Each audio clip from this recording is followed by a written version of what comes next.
Okey, bismillahirrahmanirrahim. Assalamualaikum warahmatullahi wabarakatuh dan selamat petang. Bersama dengan Cikgu Roslan bin Kamarudin, kelas petang ni kita akan tengok beberapa soalan daripada pukul 3 sehingga pukul 5 petang. Hari ni hari Jumaat, menghulu segala hari. Dan hari ni bersamaan dengan 13 hari bulan 8, 13 Ogos 2021. Jadi iklan seperti biasa. Ini selalu cikgu sebut sebagai pantun seloka. Boleh bacalah. Beri respon apa yang cikgu bagi nanti. Okey, yang ini satu contoh soalan. Soalan bundarkan. Bundarkan 206.51 kepada dua angka bererti.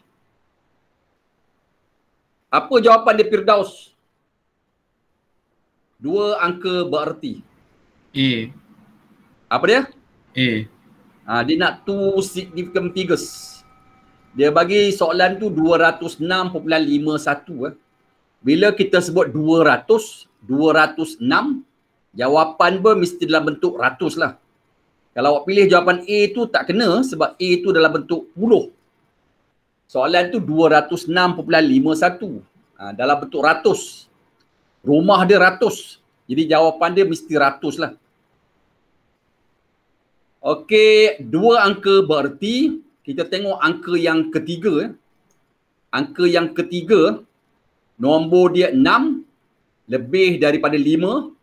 Jadi nombor di sebelah tu perlu ditambah dengan 1. Jadi nombor tu 6 lebih daripada 5. Nombor di kiri tambah dengan 1. So maknanya kosong tu cikgu tambah 1 dapat 1. Oleh kerana soalan ni dalam rumah ratus, jawapan pun mesti ratus. 21 ni puluh. Nak jadikan ratus, tukarkan 6 tu sebagai sifar. Jadi jawapan dia 210. Jawapan dia C. Boleh ya? Tak boleh pilih D ya. D tu kalau kita pilih, D bukan dua angka bererti. D tu dalam keadaan 5 angka bererti. Jadi untuk dua angka bererti, jawapan dia C ya. Selepas kita bundar. Okey, yang ini. Yang ini apa jawapan dia, Adam? Dia minta perbelanjaan tetap bulanan. Hitung jumlah perbelanjaan tetap bulanan. Jadual 1 menunjukkan perbelanjaan Gani selama sebulan. Hitung jumlah perbelanjaan tetap bulanan. Tetap ni bermaksud dia belanja setiap bulan dengan nilai yang sama. Itu maksud perbelanjaan tetap. Dia belanja dalam keadaan setiap bulan bayaran dia sama, tak berubah. Jadi apa jawapan yang harus dipilih? Boleh Adam? Adam? Adam? Apa jawapan awak nak pilih, Adam? Irfan?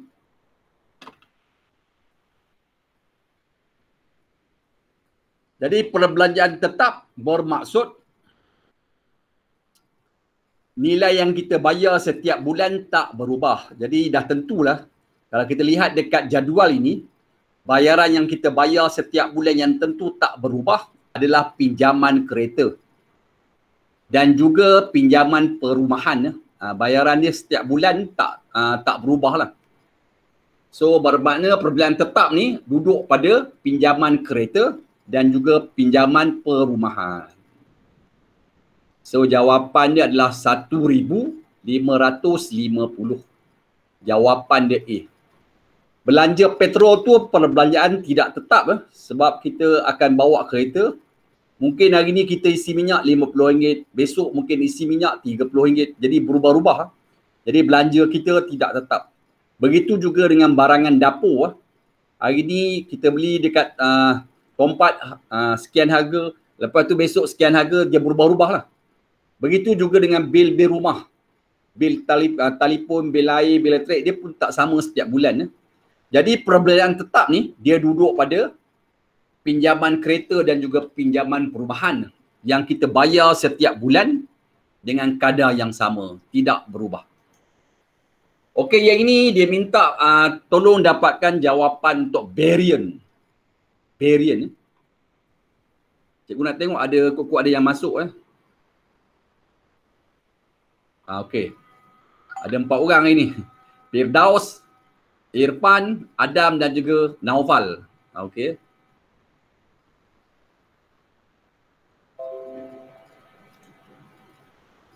Jadi soalan ni dia minta cari variant.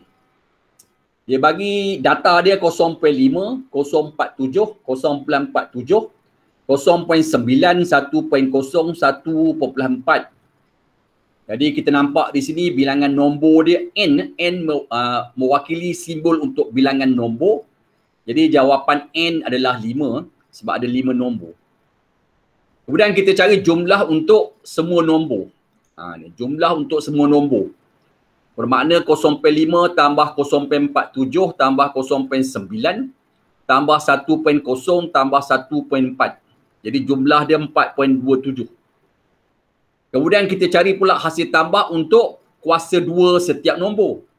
Jadi awak ambil semua nombor tu, awak kuasa 2 kan awak tambah.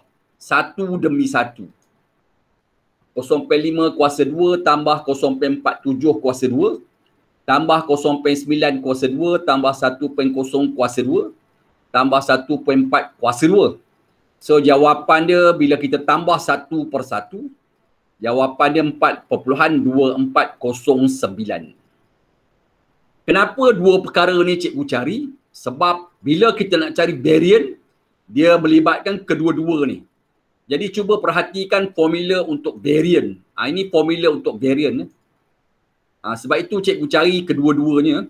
Jadi hasil tambah data kuasa 2, kita ganti kat depan ni. 4.2409 bahagi dengan N.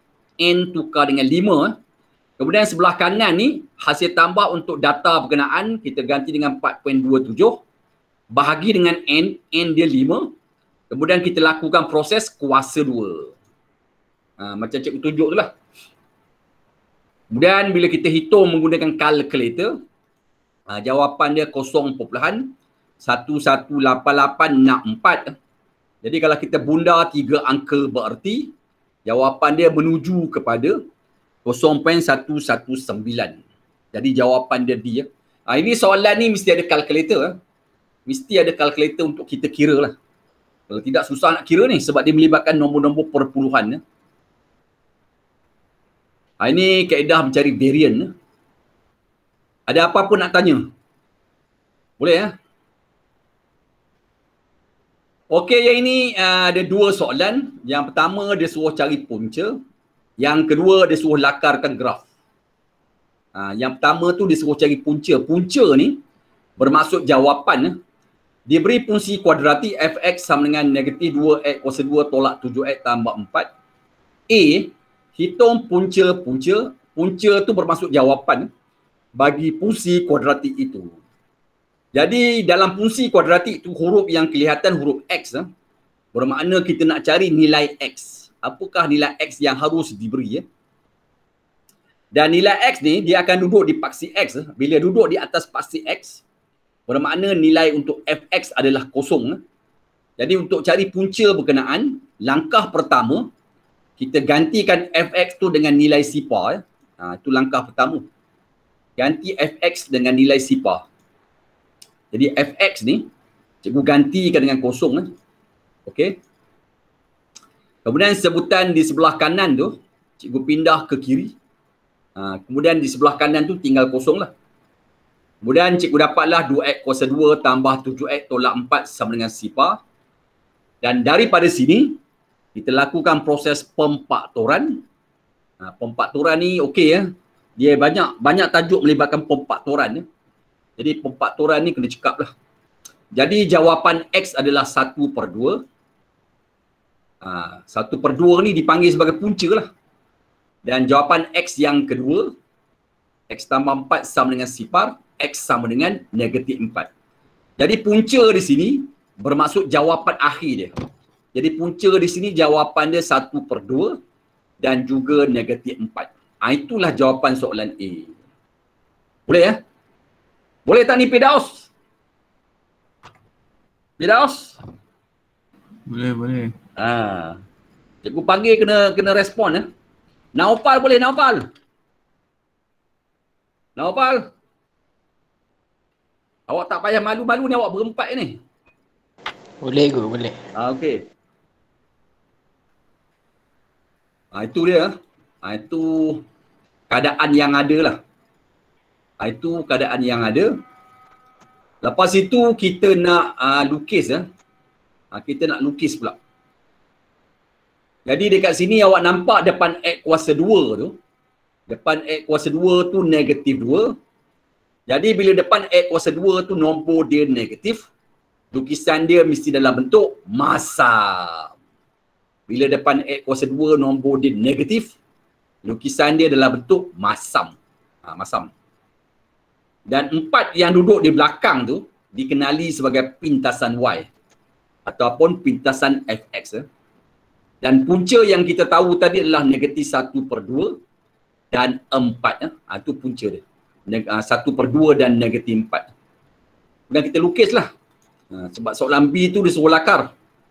Jadi kita ada paksi Y tu namakan sebagai Fx. Paksi X namakan sebagai X. Kemudian kita ada pusat koordinat kosong. Kemudian pintasan Y bermakna dia duduk di paksi Y. Okey. 4. Punca ni bermakna dia akan duduk di paksi X. Jadi negatif 4 akan duduk di paksi X. 1/2 pun akan duduk di paksi X. Itu dia. Lepas tu kita lukislah gambar masam. Itulah lukisan dia.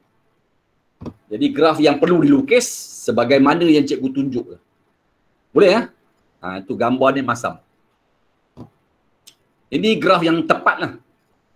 Graf yang tepat, pintasan Y dia ada nombor, pintasan X pun ada nombor. Jangan besok kalau awak lukis, pintasan X tak ada nombor, pintasan Y pun tak ada nombor. Jadi awak lukis gambar masam semata-mata. Itu tak apa nak lengkap lah gambar rajah tu. Okey. Itu keadaan ya. Okey, yang ini satu soalan asas nombor. Dia minta apakah nilai P yang harus diberi ya. Diberi 542 sama dengan 1 sifar P6 asas 8. Cari nilai P. 542 tu kalau kita tak nampak asas berkenaan, jadi 542 tu sebenarnya dalam keadaan asas 10. Asas 10.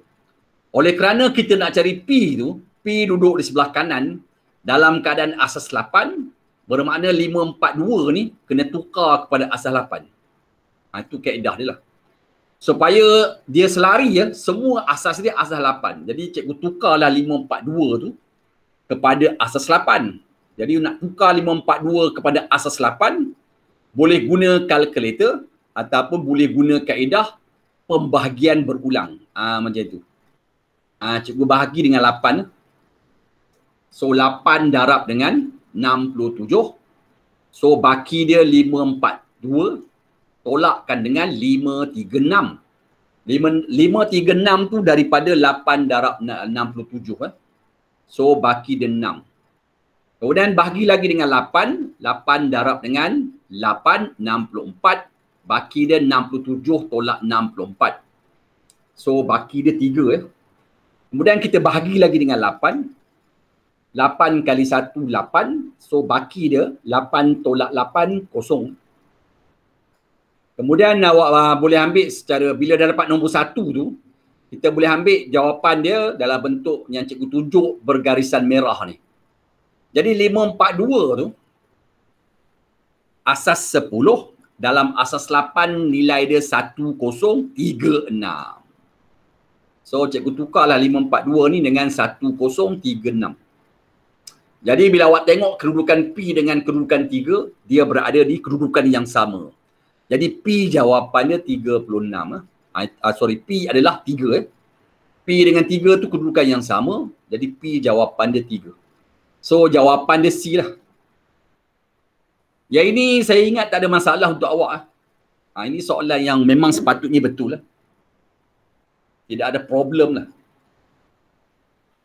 Yang ini bagaimana? Dia minta tukarkan jawapan. tukarkan persamaan kuadratik itu dalam bentuk am. Dalam bentuk am. Awak cuba tengok persamaan kuadratik tu. Kemudian awak tukarkan jawapan yang diberi tu ke dalam bentuk am.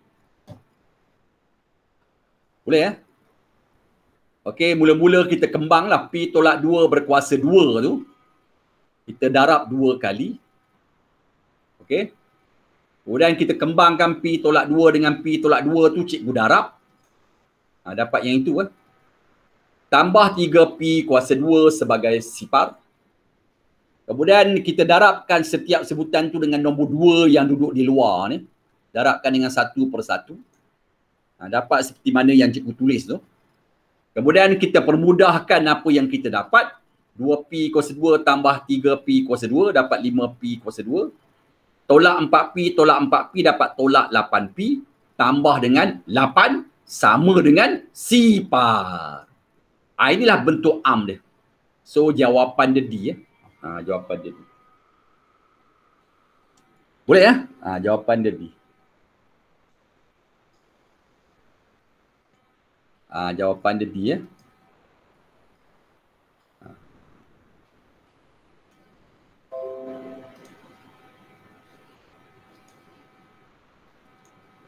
Okey ya.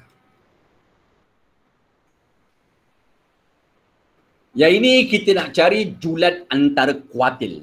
Okey, tolong cari sekejap. Cikgu bagi peluang untuk awak cuba. Tolong cari julat antara kuatil bila awak merujuk kepada jadual yang diberi. Cuba cari. Cari Firdaus, Naufal, Irfan dan Adam.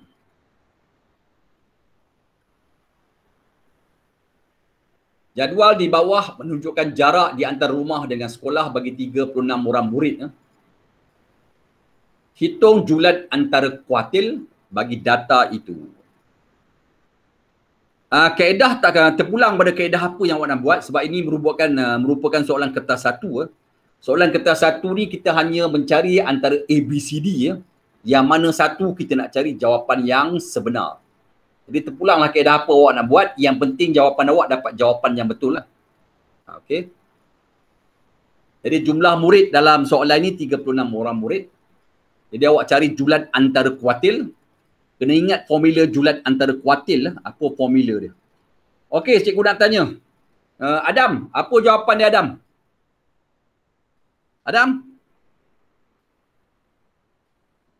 Senyap je Adam ni. Adam, apa jawapan Adam? Julat antara kuatil. Okey, Irfan. Irfan?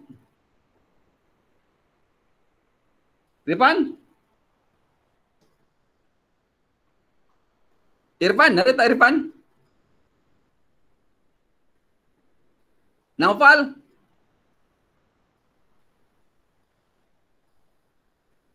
Firdaus? Dua-dua. Jadi julat antara kuatil, kita kena cari dahulu kuatil pertama. Jadi jumlah bilangan murid di sini 36 orang. Jumlah murid dia 36. Jadi nak cari kuatil pertama, simbol dia Q1. Awak tolong darabkan 36 dengan 1/4. Tu dia. Jadi kuatil pertama ni 36 tu darab dengan 1/4 dapat 9. Kemudian bila awak merujuk kepada jadual, 9 tu datang daripada 6 tambah dengan 3. 3 tu nombor yang berada dalam nombor 8. So yang duduk di atas ni disebut sebagai kuatil pertama. So jawapan dia 2. Kemudian kita cari pula kuatil ketiga, Q3. Untuk kuatil pertama, cikgu darab dengan 1/4. Untuk kuatil ketiga, 36 tu darab dengan 3/4. Itu peraturan dia lah. Dapat 27. Jadi 27 ni kalau kita guna jadual, 27 datang ke 6 tambah 8. Tengok mouse cikgu bergerak. 6 tambah 8, 14. 14 tambah 7, 21. 21 tambah 6. Jadi 6 yang terakhir ni duduk dalam nombor 9 ni. Jadi jawapan kuartil ketiga duduk di atas. So jawapan dia 4. Kemudian bila dah ada kuartil pertama dan kita dah ada kuartil ketiga, baru kita cari julat antara kuartil. Julat antara kuartil, kuartil ketiga tolak kuartil pertama.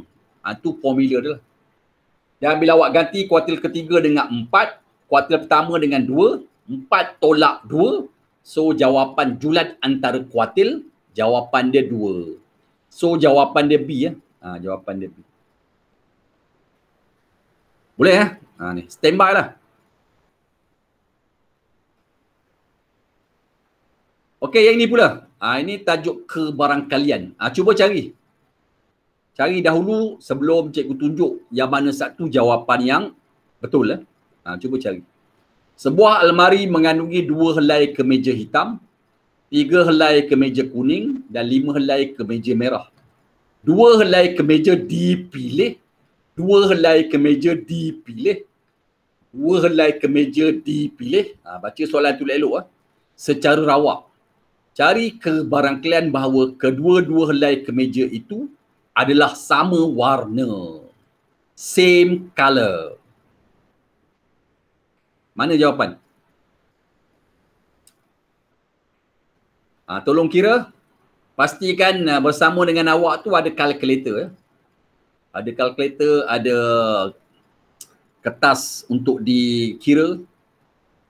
Ada alat-alat tulis. Kemudian awak kira. Yang mana satu jawapan dia? Irfan, nak pilih mana Irfan? Awak kena siap siaga dengan sebarang kemungkinan sebab kena kira lah sebab kita nak tahu sejauh mana kepahaman kita. Sebab SPM pun dah tak lama, hari ini pun dah masuk pertengahan bulan Ogos. Tak lama lagi awak akan periksa pada bulan Mac tahun hadapan. Tak lama dah ni, dah ada beberapa bulan lagi. Jadi kena siap siaga dengan sebarang kemungkinan. Yang ini dia minta kebarangkalian untuk memilih 2 helai kemeja dalam keadaan warna yang sama. Dapat dah Firdaus. Apa jawapan dia Firdaus? D. D ya. Warna yang sama bermaksud mungkin kemeja pertama hitam, kemeja yang kedua pun hitam. Jadi ruang sampel dia 10. 2 tambah 3 tambah 5 dapat 10. Kedua-dua helai kemeja sama warna. Jadi mungkin pilihan kita yang pertama hitam, yang kedua pun hitam. Jadi kemeja hitam ada 2 helai. Jumlah kemeja ada 10. Jadi 2/10. Kemudian cikgu ambil satu kemeja hitam. Jadi kali kedua, kemeja hitam yang tinggal 1. Jumlah yang tinggal 9. Jaga-jaga tu. Sebab kita dah ambil kali pertama, kita simpan untuk ambil kemeja hitam untuk kali kedua, baki tinggal 1, jumlah tinggal 9.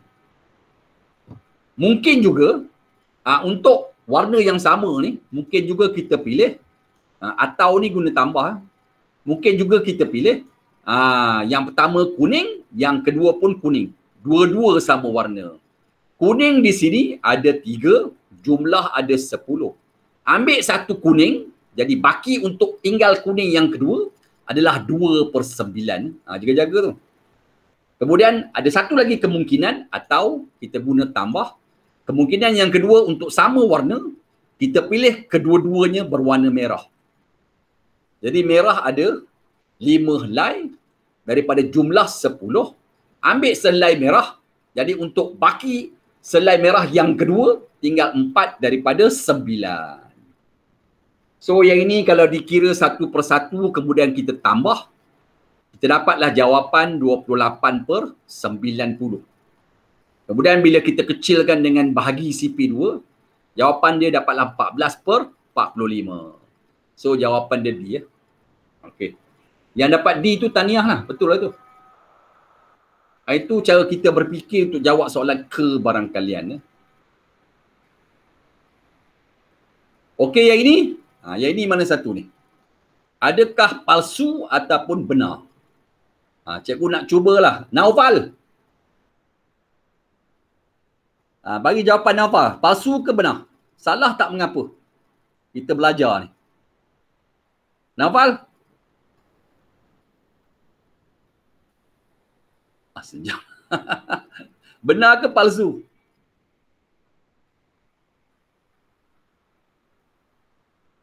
Irfan? Palsu Cikgu. Palsu Jadi jawapan dia palsu cara kita nak tentukan palsu, kita ambil maklumat dekat depan ni. 5 kecil daripada X. 5 kecil daripada X. Jadi awak pilih X ni dengan satu nombor. 5 kecil daripada X, cikgu pilih X nilai dia 6. Bila cikgu pilih X nilai dia 6, jadi betul lah tu. 5 kecil daripada 6. Betul lah tu.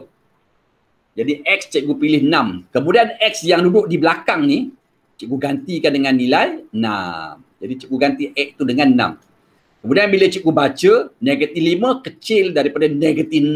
Oh, tak betul. Negatif 5 sebenarnya lebih besar daripada negatif 6.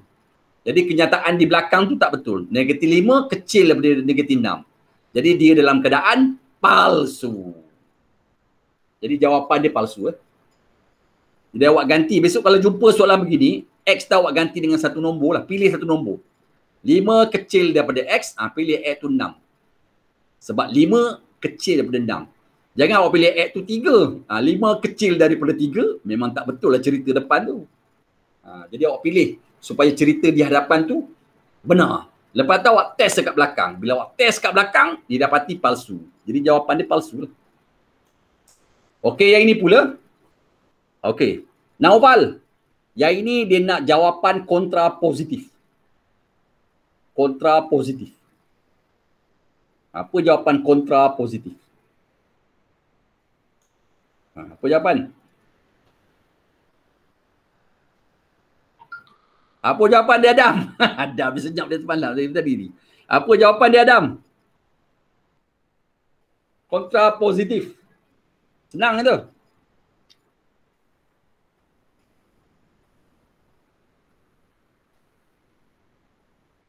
Apa jawapan dia?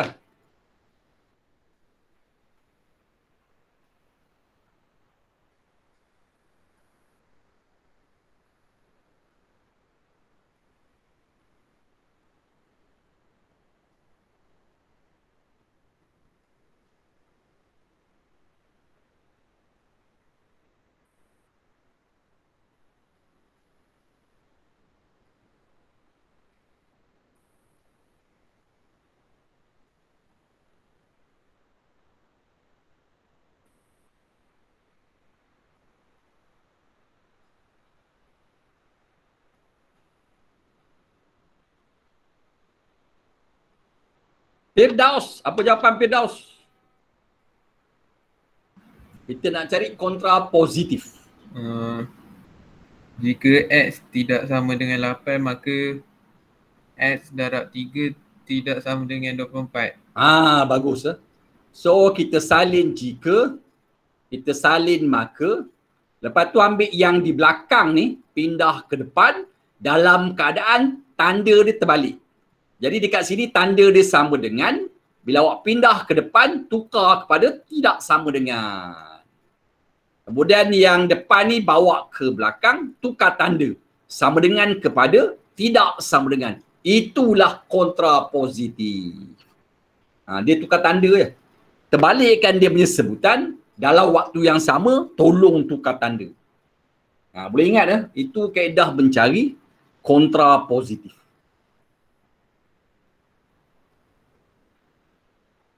Okey, yang ini tolong cari. Apa jawapan M tambah N? Ini satu contoh soalan nisbah. Soalan nisbah. Tolong cari jawapan dia. Diberi bahawa M nisbah N sama dengan 2 nisbah 11 dan N tolak M sama dengan 54. Cari nilai M tambah N. Apa jawapan ni?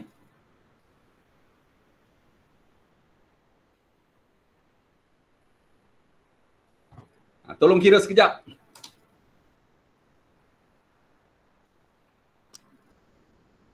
Apa dapat Naufal? Naufal?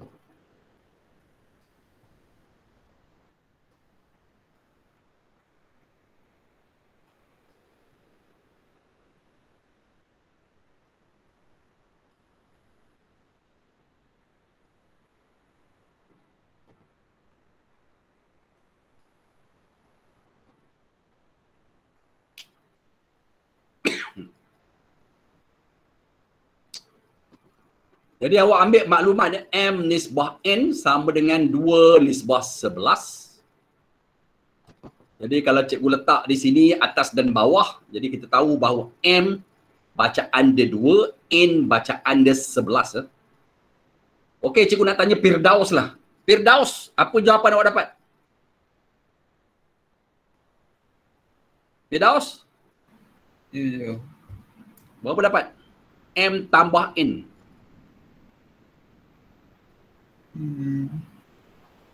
Saya tak tahu lah, tak dapat.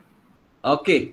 Dalam soalan ni, awak nampak kan ada maklumat N tolak M. Kemudian soalan dia M tambah N. Jadi awak ambil kat N tolak M tu dengan M tambah N tu, jadikan dia dalam bentuk nisbah. Macam itu. Jadi kita ada dalam soalan tu maklumat N tolak M dan dia tanya M tambah N. Awak masukkan jadikan dia nisbah. Macam cikgu tunjuk ni. Kemudian N ganti dengan 11, M tukar dengan 2. Ganti dekat sebelah kiri ya. Di sebelah kanan ni M ganti dengan 11, N ganti dengan 2. Dapatlah. 11 tolak 2, 9. 2 tambah 11, 13. Kemudian daripada maklumat soalan, N tolak M diberi nilai dia 54. Jadi N tolak M berada di kiri. Cikgu ganti dengan maklumat yang diberi tu, ganti dengan 54. Kemudian awak cuba tengok yang di atas 9, yang di bawah 54. Cuba cari dia punya pertalian dia. Jadi 9 yang di bawah 54, 9 nak jadi 54, cikgu darab dengan 6. Bermakna sebelah kanan pun cikgu darab dengan 6. Jadi bermakna 13 cikgu darab dengan 6, lahirlah 78. Jadi M tambah N ni, inilah kawan dia, 78. Jadi M tambah N, jawapan dia 78. Itu sajalah kaedah dia. Simple lah. Kita ambil masuk saja dalam nisbah tu. Kemudian awak tengok keseteraan dia. Bila awak guna darab 6, so sebelah kanan pun darab 6. So 13 darab 6, berbuih jawapan dia keluar 78. Kemudian bila kita toleh ke atas, di atas 78 tu kita nampak M tambah N. Jadi M tambah N tu 78. Boleh tak ni Firdaus? Boleh cikgu. Okey, simple lah. Okey Yazdi. Yang ini satu soalan persamaan kuadratik ya. Kalau keluar soalan macam ini besok Adam, awak tak payah kira. Awak ambil jawapan ABCD, masukkan dalam persamaan kuadratik. Yang mana melahirkan kisah benar, itulah jawapan. Yang melahirkan kisah palsu, dia tidak diterima sebagai jawapan. Jadi kita test sajalah. Kita ambil jawapan ABCD itu, kita test dalam soalan. Yang mana benar, kita terima dia sebagai jawapan. Boleh ya? Jadi buat macam itulah cikgu ajar cara cepat ni. Ni. Jadi jawapan A ni cikgu pilih negatif 3. Jadi bila cikgu masukkan negatif 3 tu dalam dua-dua faktor ni, cikgu dapati jawapan dia kosong. Sedangkan kita nak jawapan dia 14. Bermakna A tu palsu. Kita cuba pula dengan B. Cikgu ganti X dengan nilai negatif 4. Dalam kedua-dua faktor, cikgu dapat 6. Sedangkan cikgu nak jawapan dia 14. Jadi B pun pernyataan dia palsu. Tapi bila awak tengok jawapan C pula, bila awak ganti X dengan negatif 5, kedua-duanya, kedua-dua faktor tu ganti dengan negatif 5, dapat jawapan 14. Dan bila awak cuba pula X dengan 4 pun sama. Jawapan dia dapat 14. Dua-dua menuju jawapan 14. Jadi cerita untuk C tu benar. D pun sama kalau awak buat jawapan dia keluar palsu. Jadi jawapan yang keluar benar, C. C lah jawapan. Dapat idea? Ini saya ajar kaedah ganti sajalah. Tak payahlah awak buka kurungan tu awak faktor pula dah. Itu boleh juga. Tapi dapat juga jawapan C. Tapi ini cepat ni. Kita test. Kita test. Masukkan dalam faktor sebelah kiri. Yang mana melahirkan 14. Yang itu kita terima sebagai jawapan. Cikgu rasa boleh faham. Simple.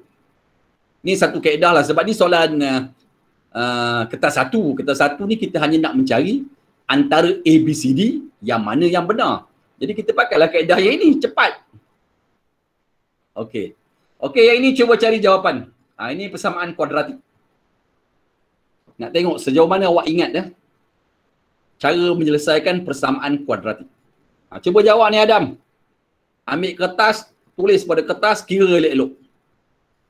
Kemudian pastikan ada kalkulator untuk cari jawapan.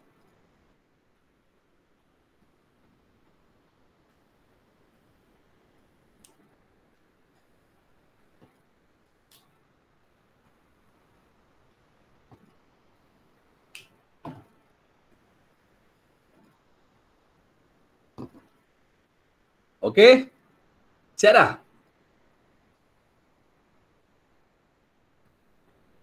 Tolong kira. Ini persamaan kuadratik.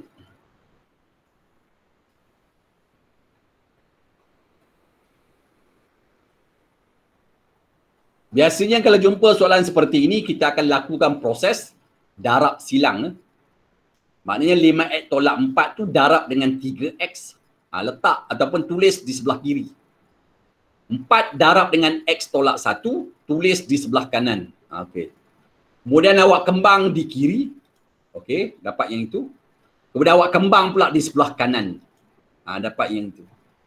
Kemudian bawa kedua-dua sebutan di sebelah kanan, pindah ke sebelah kiri. Jangan lupa tanda tu hati-hati, jangan salah tanda pula. Pastikan pertukaran tanda tu betul. Kemudian daripada sini, awak lakukan, permudahkan apa yang awak dapat. Dapat begini. Kemudian daripada sini, kita lakukan proses pemfaktoran.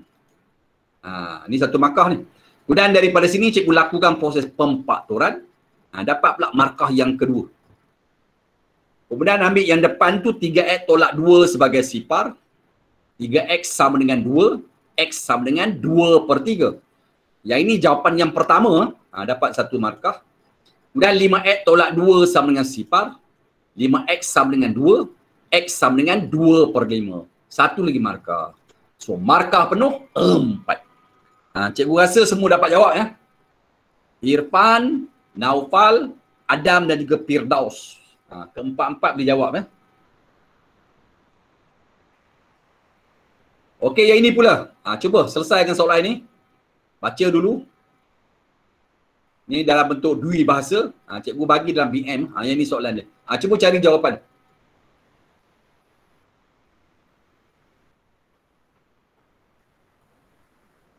Dua buah kereta M dan N bergerak sejauh 500 km melalui jalan yang sama.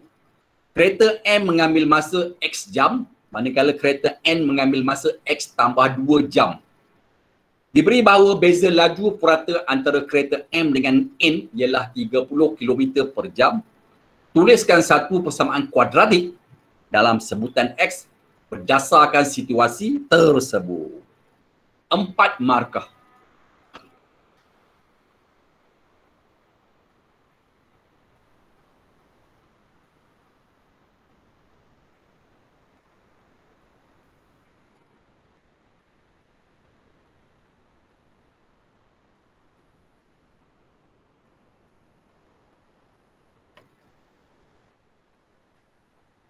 Siapa dah boleh jawab, dah dapat jawapan tu, tolong sebut. Cikgu nak dengar jawapan. Siap dah Firdaus? Firdaus?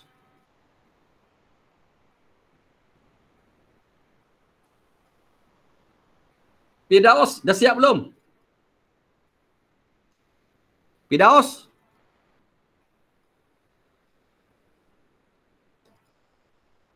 Dia ada dua cerita. Satu cerita kereta M. Yang kedua cerita kereta N.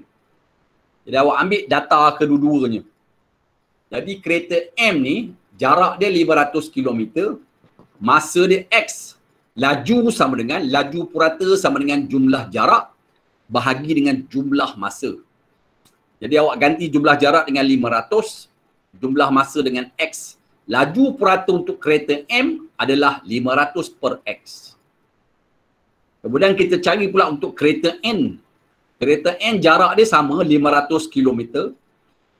Cuma masa untuk kereta N tu X tambah 2. Jadi laju purata, jumlah jarak 500 bahagi dengan jumlah masa X tambah 2. Kemudian dia bagi pula satu maklumat, beza laju dia. Beza laju purata, kereta M dengan kereta N adalah 30 km per jam. Beza ni bermakna tolak. Maknanya laju purata kereta M, kita tolak dengan laju purata kereta N dan nilai yang diberi adalah 30. Jadi kita cari laju purata kereta N, 500 per X, kita tolak. Jadi bila dia sebut beza, beza bermaksud tolak. Tolak pula dengan laju purata kereta N, laju purata kereta N 500 bahagi X tambah 2. Kemudian samakan dengan nilai yang diberi iaitu 30.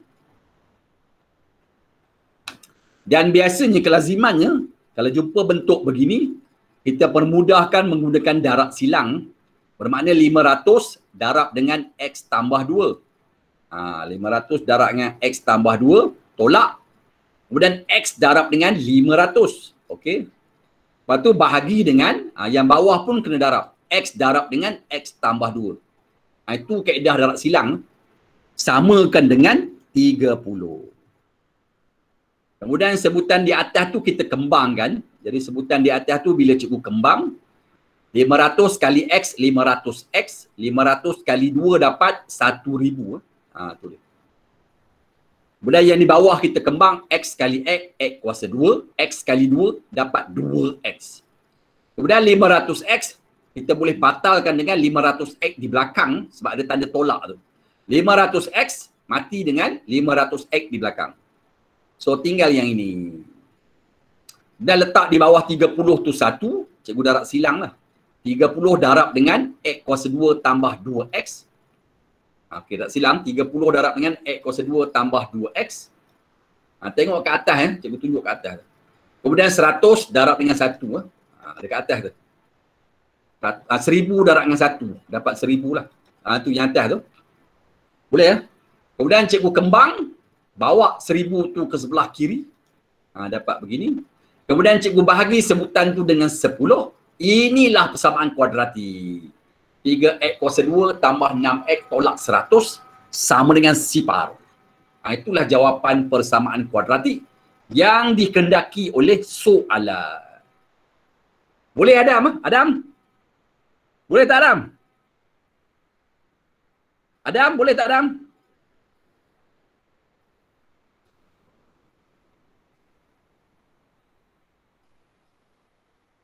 Okey, yang ini. Yang ini cuba cari jawapan.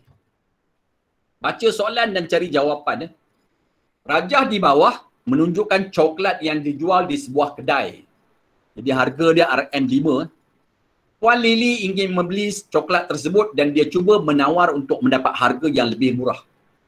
Nyatakan ketersamaan bagi harga yang mungkin diberi oleh pekedai itu. Jadi antara jawapan A, B, C, D ni, yang mana satu Irfan yang awak nak pilih sebagai jawapan? Irfan?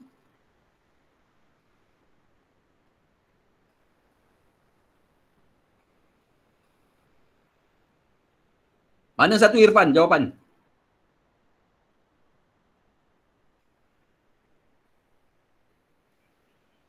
Firdaus. Okey. Irfan, mana jawapan? D. D Jadi bila kita pergi ke kedai biasanya pekedai ni dia ada dua keadaan. Ada pekedai yang bermurah hati, dia bagi diskaun. Pada harga tu akan jadi kurang daripada RM5. Ada juga pekedai, dia tak ubahkan harga. Dia kekalkan RM5. Minta tawar bagaimanapun dia tak bagi. Dia tak bagi ubah. Jadi dia tetapkan harga masih RM5. Jadi maknanya dia ada dua situasi untuk pekedai ni. Jadi mungkin dia tetapkan harga, tawar bagaimanapun dia tak ubah. Jadi harga dia masih tetap RM5. Mungkin juga, ada juga pekedai, dia berhati mulia, dia bagikan diskaun. Jadi mungkin harga dia kurang daripada RM5. Kurang daripada RM5. Kemudian tanda sama dengan tanda kecil ni, kalau cikgu gabungkan dia, keluarlah simbol seperti ini. So samalah dengan jawapan yang diberi oleh Irfan tu. Jadi jawapan dia D. Jawapan dia D. Dia lari dah. Patut dia bulat D. Okey, tak apa. Okey, yang ini cuba cari jawapan pula. Azman membeli X botol jus oreng dengan harga RM4 sebotol. Dia membayar dengan 2 keping wang kertas RM50.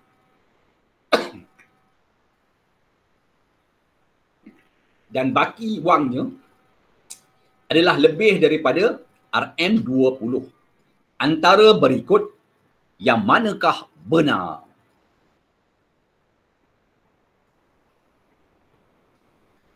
Cuba tengok, baca soalan hati-hati, tukarkan cerita dalam soalan tu ke dalam bentuk simbol matematik. Kemudian awak buat penyelesaian, kemudian tentukan jawapan akhir. Cari yang mana satu yang bersamaan dengan jawapan yang awak dapat. Adakah jawapan dia A, B, C ataupun D? Mana satu Firdaus jawapan?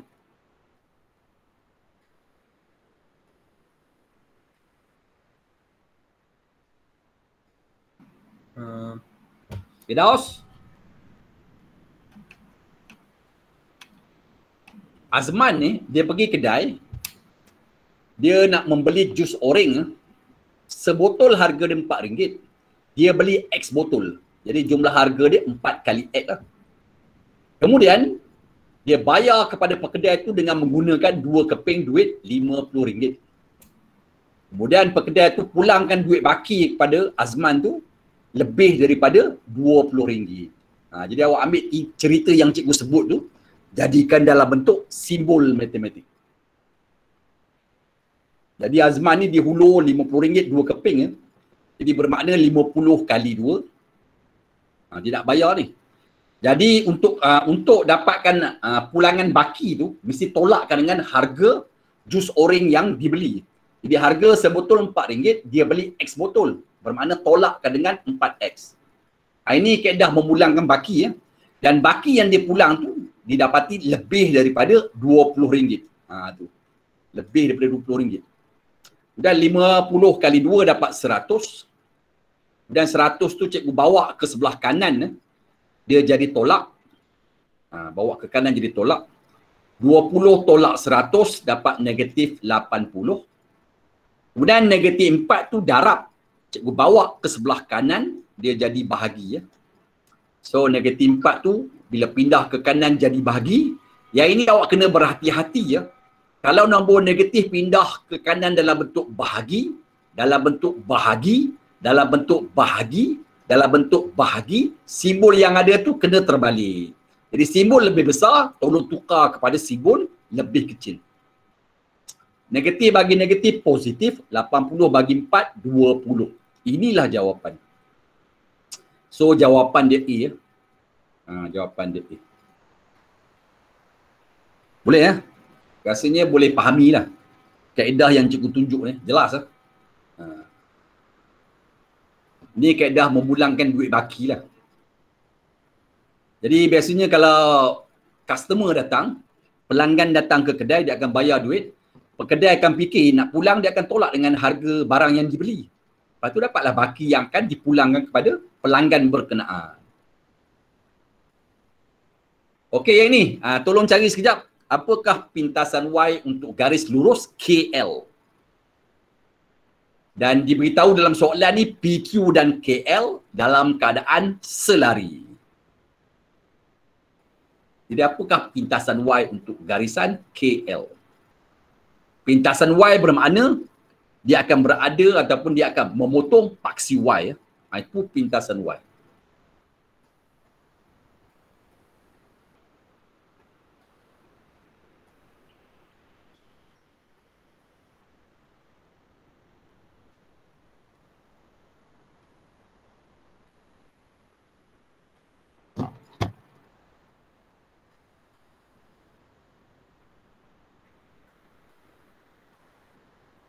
Okey.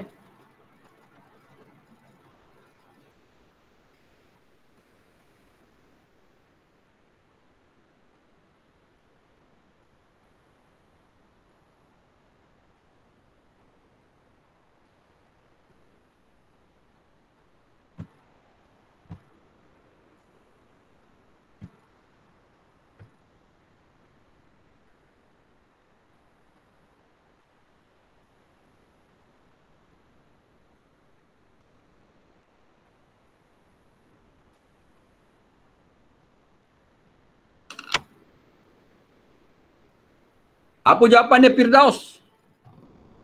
Pintasan Y.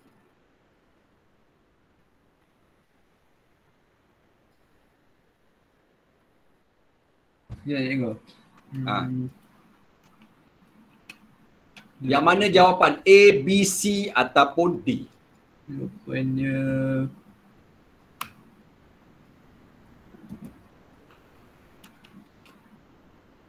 Bila soalan D. sebut selari ya, bermakna kecurunan mesti sama lah.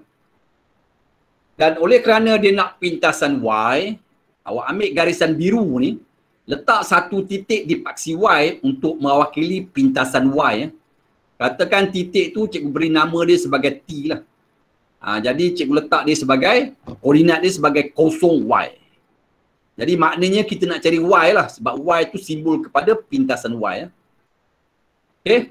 Jadi oleh kerana kedua-dua garisan ni selari, bermakna kecurunan TL akan sama dengan kecurunan PQ. Jadi kecurunan TL, kalau kita guna formula kecurunan, Y tolak 6 bahagi 0 tolak 3. Manakala kecurunan PQ ni pula, 18 tolak 10 bahagi dengan negatif 9 tolak negatif 3. Tu dia. Jadi Y tolak 6, 0 tolak 3 dapat negatif 3. 18 tolak 10 dapat 8. Tolak 9 tolak 3 jadi tambah 3. Tolak 9 tambah 3 dapat negatif 6. Kemudian cikgu kecilkan dapatlah 4 per negatif 3. Jadi bila awak tengok di kiri dan di kanan, di bawah dia sama kan. Kedua-duanya negatif 3. Jadi untuk tak ada gangguan pada pemikiran, sebutan di tengah ni cikgu padam. Okey. Lepas awak nampak negatif 3, di sebelah kanan pun, di bawah pun negatif 3. Sama. Jadi oleh kerana di bawah tu sama, so yang di atas kawan dengan yang di atas. Bermakna Y tolak 6 berkawan dengan 4. Kemudian bawa 6 ke kanan, Y dapatlah 4 tambah 6. Y adalah 10. So jawapan dia D. Boleh ya? Tu dia. Jadi bila di bawah dah sama, pada hemat cikgu lah, tak payah darat silang. Sebab dua-dua di bawah dia sama dengan negatif 3. Jadi bermakna yang di atas samakan dengan yang di atas. Jadi jawapan dia 10 lah. Jadi pintasan Y nilai dia 10. Boleh ya? Cuba awak respon sikit apa yang cikgu ajar ni. Cikgu, saya nak begini. Cikgu, saya protes. Saya nak begini. Baru kita seronok. Ada tindak balas dua hala di antara cikgu dengan murid-murid. Okey? Okey, yang ini yang mana satu image untuk gambar rajah P ya, selepas melalui putaran 180 darjah pada pusat O. So yang mana satu image dia? Adakah A, B, C ataupun D? Siapa-siapa boleh jawab, volunteer. Tak payah sebut nama lah. Boleh volunteer jawab. Antara A, B, C, D, yang mana satu image untuk gambar rajah P? B, cikgu. Apa dia? Apa dia? B. B ya. Yang ini senang Awak ambil kat gambar rajah P ni, pilih satu bucu. Jadi kalau cikgu pilih bucu kat sini, awak pergi buat garisan pergi kepada pusat putaran O, dan ingat 180 ni merupakan garis lurus. Jadi ambil pembaris, garis merah ni awak sambung ke bawah, tengok dia langgar gambar rajah yang mana satu. Jadi bila cikgu sambung ke bawah, dia langgar gambar rajah B. B lah jawapan. Jadi tak payah guna jaga lukis ke protektor, tak perlu. Sebab 180 ni dia akan membina garis lurus. Jadi awak buat satu garisan daripada bucu P itu pergi ke pusat putaran, lepas tu sambung panjang-panjang. Ke mana dia langgar? Dia langgar kepada gambar rajah B. B lah jawapan. Okey, yang ini? Ini satu tajuk kebarangkalian. Cuba kira apa jawapan A. Senang je. Kebarangkalian bahawa Rahim, Bakar dan Hamdan. Rahim, Bakar, Hamdan. Mati Hamdan kena bakar. Rahim, Bakar dan Hamdan lulus ujian matematik masing-masing adalah 0.8, 0.7 dan 0.9. Cari kebarangkalian bahawa Soalan A, ketiga-tiga mereka lulus ujian matematik. B, hanya Hamdan lulus ujian matematik. Yang ini kalkulator dia tekan je. Tang, tang, tang, tang, keluar jawapan. Okey, siapa nak respon? Apa jawapan A? Kebarangkalian ketiga-tiga lulus ujian matematik. Naufal, apa jawapan Naufal?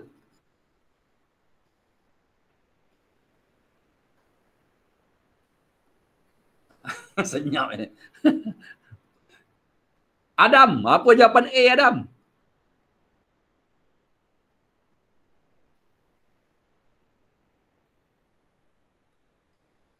Irfan?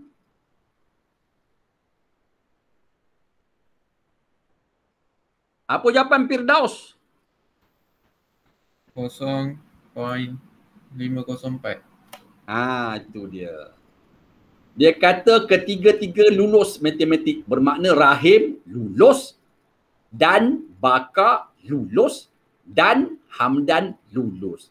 Rahim lulus, nilai diberi 0.8 dan kita guna simbol darab. Baka lulus, nilai yang diberi 0.7 dan darab. Hamdan lulus, nilai yang diberi 0.9. Tekan kalkulator satu per satu, dapatlah jawapan. Bagus, Firdaus. 0.504. Awak guna dan ya. Jangan guna atau lah. Rahim lulus sebab dia kata ketiga-tiga. Bila ketiga-tiga ni bermakna kita guna perkataan dan penghubung kepada dua orang ni. Ketiga-tiga, kedua-dua kena guna dan. Kemudian soalan B pula, hanya Hamdan lulus ujian matematik. Jawab B pula. Hanya Hamdan lulus ujian matematik.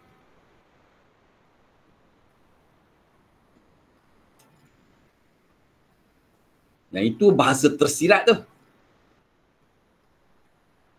Hamdan lulus ujian matematik. Hanya Hamdan lulus ujian matematik. Bermakna Rahim dan Baka dah tentulah gagal. Dia tak sebut tu. Dia hanya sebut hanya Hamdan lulus ujian matematik. Apa berlaku dengan Rahim dan Baka? So Rahim dan Baka dah tentulah gagal. Ni bahasa tersirat dia. Jadi maknanya Hamdan lulus dan Rahim gagal dan Hamdan gagal. Hamdan lulus dan Rahim gagal dan Baka gagal. Hamdan lulus. Tengok nilai dia 0.9 dan tukar dengan darab. Rahim gagal, Rahim lulus 0.8. Kalau gagal, 1 tolak 0.8. Dan darab, Baka lulus 0.7. Kalau gagal, pelengkap dia 1 tolak 0.7. So dapatlah 0.9, 1 tolak 0.8, 0.2. 1 tolak 0.7, 0.3. So dapatlah jawapan dia sebagai 0.9 darab 0.2 darab 0.3. Jawapan 0.054.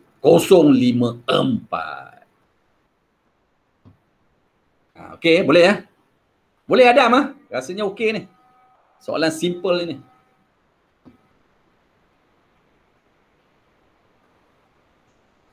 Okey, yang ini. Ini soalan insurans. Tolong kira. Apa jawapan premium untuk Hamdan?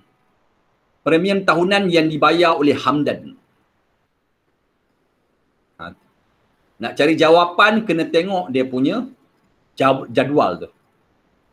Jadual berikut menunjukkan premium tahunan setiap RM1,000 Malaysia untuk insurans hayat 10 tahun. Hamdan berumur 27 tahun dan seorang perokok. Nilai muka insurans adalah RM100,000 Malaysia. Cari premium tahunan yang dibayar oleh Hamdan. Tolong kira anak-anak. Apa premium tahunan yang dibayar oleh Hamdan? Hamdan ni berumur 27 tahun dan dia adalah seorang perokok. Jadi berapa premium tahunan yang dibayar oleh Hamdan? Senang ni. Hamdan ni 27 tahun. Jadi dekat jadual 27 tahun ni berada di antara 25 hingga 30. Jadi kalau dia perokok, kita kena ambil nilai dia RM2.80. Bila perokok ni, awak kena ambil nilai dia RM2.80. Maknanya kos bagi RM1,000 adalah RM2.80. Jadi awak buatlah. RM1,000, RM2.80. Nilai muka insurans RM100,000. Jadi kalau RM100,000, bermakna pengiraan dia RM100,000 bahagi dengan RM1,000 kali dengan RM2.80. Inilah bacaan untuk premium tahunan. Jadi dia bayar premium tahunan sebanyak RM280 Malaysia. Ini soalan macam ni boleh keluar di kertas 2. Simple lah. Kira je. Okey, cikgu bagi soalan yang kedua pula. Cuba jawab. Yang ni Ramdhani pula. Tolong cari jawapan. Berapa premium tahunan yang dibayar oleh Ramdhani? Kira.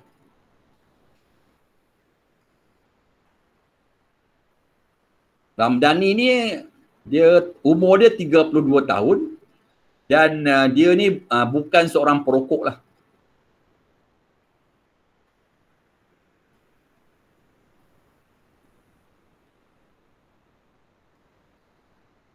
Dia nak nilai muka insurans. Nilai muka insurans ni RM80,000. Jadi dia minta apakah premium tahunan yang dibayar oleh Ramdhani. Jadi awak guna jadual. Okey, Firdaus, apa jawapan awak dapat? RM 211 20 sen. Bagus. 32 tahun, umur dia 32 tahun. Jadi dekat jadual kita ambil 31 hingga 35. Bukan perokok. Jadi awak pergi kepada bukan perokok lah. Jadi kita ambil RM2.64. Ini kos RM1,000, dia bayar RM2.64. Kos RM1,000, dia bayar RM2.64. Jadi kalau nilai muka insurans dia RM80,000, berapa nilai yang dibayar sebagai premium tahunan? Bermakna RM80,000 bahagi dengan RM1,000 darab dengan RM2.64. Jadi dia bayar sebanyak RM211.20. Itu jawapan.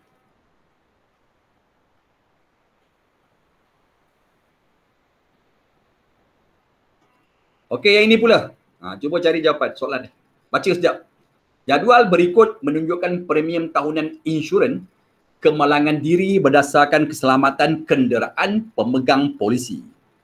Jenis kerugian kematian akibat kemalangan, jumlah pelindungan RM120,000 Malaysia, kehilangan upaya kekal RM210,000 Malaysia, kehilangan bahagian badan RM60,000 Malaysia. Premium berdasarkan pemasangan keselamatan tinggi RM412.30. Premium berdasarkan pemasangan keselamatan rendah RM634.50. Jadi soalan yang pertama, ni, mengapakah premium tahunan lebih rendah untuk kereta pemasangan keselamatan tinggi? Apa jawapan dia? Ini soalan ni kena jawab dalam bentuk esei lah. Dia tanya kenapa premium tahunan lebih rendah untuk kereta pemasangan keselamatan tinggi.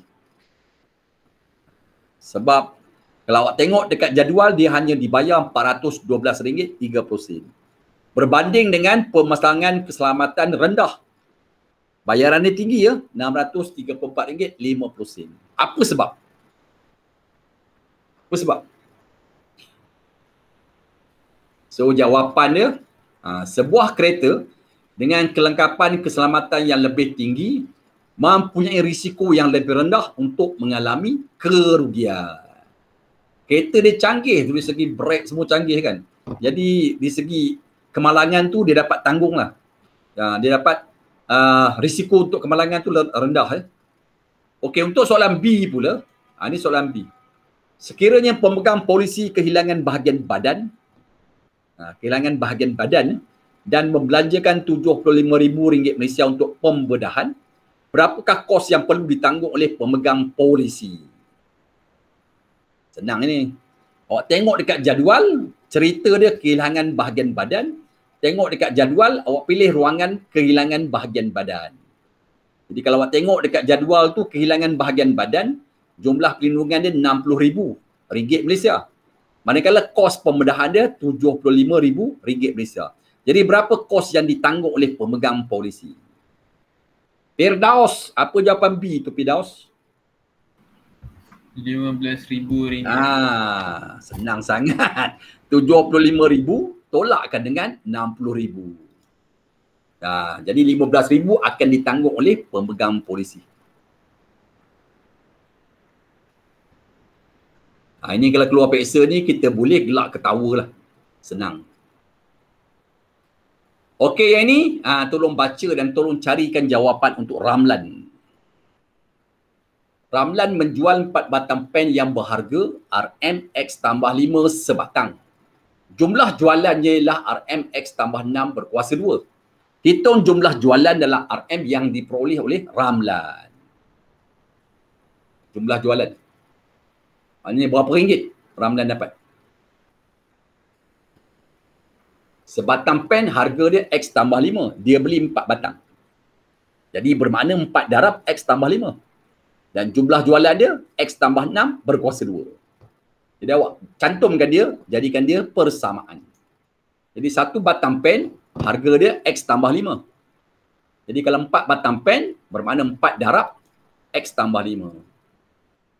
Dan dia sama dengan jumlah jualan dia, iaitu X tambah 6 berkuasa 2. Kemudian kita kembang di kiri, kembang di kanan, kembang di kiri, kembang di kanan, kembang di kanan, kembang di kiri. Okey. So, cikgu bawa sebutan di sebelah kanan ke kiri, sebutan di kiri ke kanan. Kemudian cikgu kembang. Kuasa 2 tu darab 2 kali. 4 darab X, 4X, 4 darab 5 dapat 20. Kemudian X tambah 6 darab X tambah 6 dapatlah X kuasa 2. Tambah 6X, tambah 6X, tambah 36. Pindahkan 4X dan 20 tu ke sebelah kiri. Jadi tolak. So, permudahkan dapatlah X kuasa 2. Tambah 8X tambah 16 sama dengan sifar. Dan daripada sini kita lakukan proses pemfaktoran. X dapatlah negatif 4. Jadi jumlah jualan dia adalah X tambah 6 berkuasa 2. Jadi X yang ada di situ, awak gantikan nilai yang awak dapat iaitu negatif 4. Gantikan dengan negatif 4. Negatif 4 tambah 6 dapat 2. 2 berkuasa 2. Jadi jumlah jualan adalah RM4 Malaysia. Itu dia.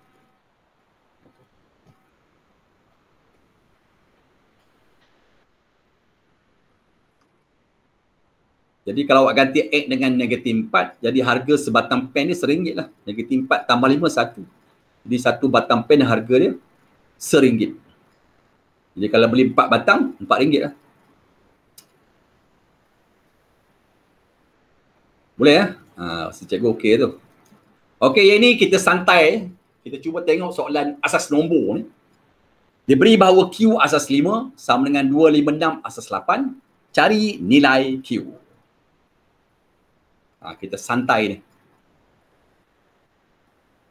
Q asas 5 sama dengan 256 asas 8. Apakah jawapan Q?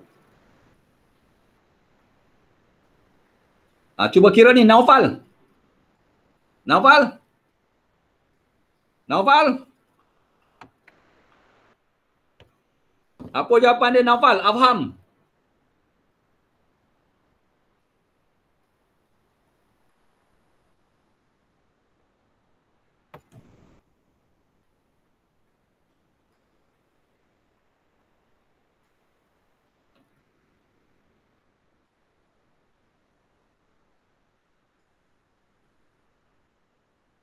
Apa dapat?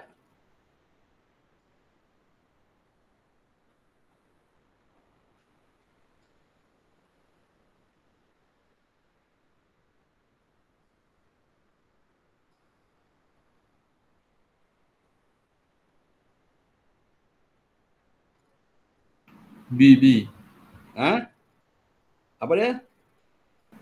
B. B ya.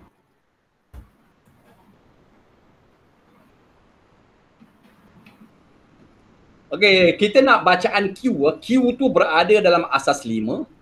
Sedangkan 256 tu berada dalam asas 8. Jadi dia tak clear. Asas dia tak sama di situ. Q asas 5, di sebelah kanan tu asas 8. Jadi apa yang perlu kita buat? Kita tukarkan asas 8 tu kepada asas 5. Bagi dia seimbang lah. Q asas 5, so cerita di kanan tu asas 8, kita jadikan asas 5. Jadi asas 8 ni nak jadikan asas 5, kita kena singgah dahulu di asas 10. Kemudian daripada asas 10 baru kita tukar kepada asas 5. Jadi 256 tu asas 8, nak jadikan asas 10 boleh guna kalkulator ataupun cikgu guna jadual. Guna jadual. Pakai nombor 8. Dan nombor di bawah tu darabkan dengan nombor di atas. So bila awak kira dapatlah jawapan dia 174 asas 10. 256 asas 8, dalam asas 10 nilai dia 174. Kemudian daripada sini, kita tukarkan kepada asas 5, kita bahagi dengan 5. Jadi 5 kali dengan 34, baki dia 174. 5 kali 34, 170. So baki dia 4. Kemudian 5 darab dengan 6, 30. Baki dia 34 tolak 30. Baki dia 4. Kemudian 5 kali 1, 5. Baki dia 6 tolak 5 dapat 1. Kemudian 5 kali 0, 0. Baki dia 1 tolak 0, 1. So bila dah kosong ni, bacaan dia kita ambil sebelah kanan ni, baca daripada bawah ke atas. Itulah jawapan Q.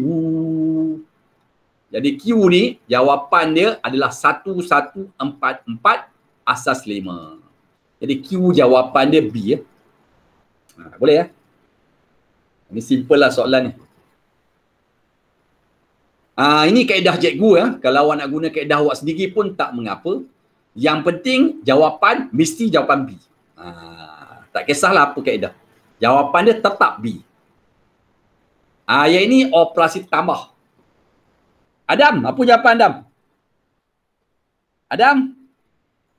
Apa jawapan? Ini operasi tambah ni. Boleh guna kalkulator. Kalau nak guna kaedah manual pun boleh. Cikgu guna kaedah manual. Ni. Asas 3 ada 3 nombor, iaitu 0, 1 dan 2. Nombor 3 tak ada dalam asas 3, nombor 4 pun tak ada. Jadi 0 tambah 1 dapat 1. 1 ada dalam asas 3. Tulis 1. 1 tambah 2, 3. Dalam asas 3 tak ada nombor 3. Jadi cikgu tolak dengan 3. Dapat 0. Letak 0 di bawah. Naik 1 di sebelah kanan. Naik 1 di sebelah kiri. 1 tambah 2 tambah 1 dapat 4. Asas 3 tak ada nombor 4. Jadi 4 tolak 3 dapat 1. Letak 1 di bawah. Naik 1 di sebelah kiri. Kemudian 1 tu tak ada apa-apa, yang berwarna biru tu turun dan ke bawah. Jadi 1 tu cikgu turun ke bawah, lahirlah jawapan 1101. Itulah jawapan. So jawapan dia B. Ini kaedah manual lah. Kalau awak nak guna kalkulator pun tidak mengapa. Yang penting jawapan dia tetap masih jawapan B. Okey, yang ini operasi tolak pula. Boleh kira guna kalkulator. Operasi tolak. Dapat jawab, cikgu bagi nangka. Tu, sebiji nangka. So, boleh jawab guna manual pun boleh. Dan asas 7, ada 7 nombor. 0 sehingga 6. Asas 7 tak ada nombor 7, tak ada nombor 8, tak ada nombor 9. Nombor paling besar adalah 6. So, 5 nak tolak 6 tak boleh. 5 kecil, 6 besar. Jadi, kita pinjam sebelah. Bila asas 7, bila pinjam sebelah adalah 7. Dan 4 ni, bila cikgu pinjam, tinggal nombor di belakang 4. Nombor di belakang 4 adalah 3. Kemudian 7 tambah 5, 12. 12 tolak 6, dapat 6. Tulis 6 di bawah. 3 tolak 4 tak boleh. 3 kecil, 4 ni besar, tak boleh tolak. Pinjam daripada sebelah. Bila pinjam, oleh kerana asas 7, bila pinjam 7. Dan 1 ni bila cikgu pinjam, tinggal nombor di belakang 1, iaitu 0. Jangan besok cikgu, nombor di belakang 1, saya tak tahulah cikgu. Jangan begitu. Jadi 7 tambah 3, 10. 10 tolak 4, dapat 6. Tulis 6 di bawah. 0 tolak 2 tak boleh. 0 kecil, 2 besar. Tak boleh tolak. Pinjam sebelah. Bila pinjam, 7. 7 tambah 0, 7. 7 tolak 2. 3 ni bila dah pinjam, tinggal nombor di belakang 3, 2. 7 tambah 0, 7. 7 tolak 2, 5. Jadi 5 tulis di bawah. 2 yang depan ni tak ada apa-apa, turun ke bawah. So jawapan dia 2566. Jawapan dia B. Seronok kalau kita guna manual sebab kita akan sentiasa berfikir. Itu yang menyebabkan pemikiran kita hebat. Kita berfikir. Kita tak bergantung harap kepada kalkulator. Kita menjana pemikiran kita. Okey yang ini. Yang ini cikgu nak tanyalah ni. Naufal, apa jawapan akibat Naufal? Soalan ni dia minta akibat. Naufal? Senyap. Apa jawapan akibat? Firdaus? Y sama dengan 4. Bagus. Jadi akibat cara dia senang saja. Jika ni awak padam, maka ni awak padam, yang di hadapan ni disebut sebagai antijadian, yang di belakang ni pula disebut akibat. Jadi jawapan dia akibat C lah. Y sama dengan 4. Simple. Boleh Simple lah ni, soalan-soalan mudah lah ni. Soalan-soalan simple. Soalan-soalan yang mudah.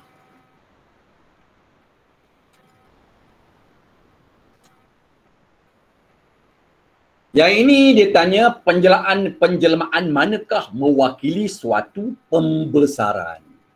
Biasanya pembesaran ni dia melibatkan faktor skala dan biasanya kita guna operasi darab lah. Jadi kalau awak tengok operasi darab ni hanya berlaku pada jawapan C. Sebab jawapan C ni kalau kita darab dengan 2, 4 darab 2 dapat 8, 2 darab 4, 2 darab 2 dapat 4, 4 darab 2 dapat 8, 2 darab dengan 2 dapat 4. Yang lain tak berlaku kalau awak guna operasi darab dia tak dapat nombor di belakang tu.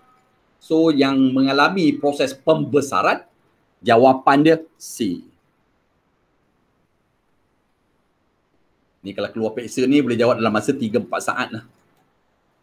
Simple lah, soalan yang mudah lah. Soalan mudah. Okey, yang ini apa jawapan? Harga sebuah radio. Tolong kira. Cari jawapan harga sebuah radio.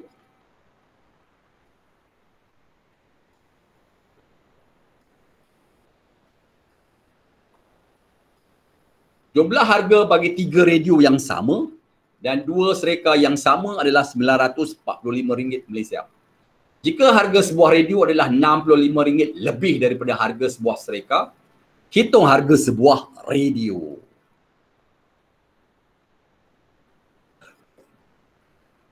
Okey. Tolong kira apa jawapan ni. Mana satu jawapan harga sebuah radio ni? Adakah jawapan A, B, C ataupun D?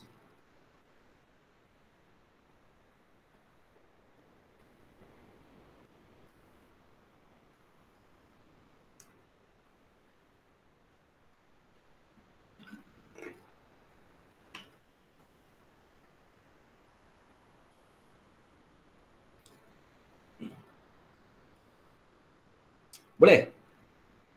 Mana satu jawapan dia Firdaus?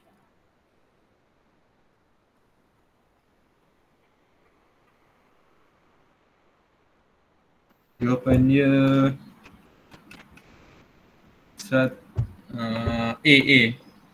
A okey, kita cuba kira Katakan harga sebuah stereka tu cikgu letak simbol dia X.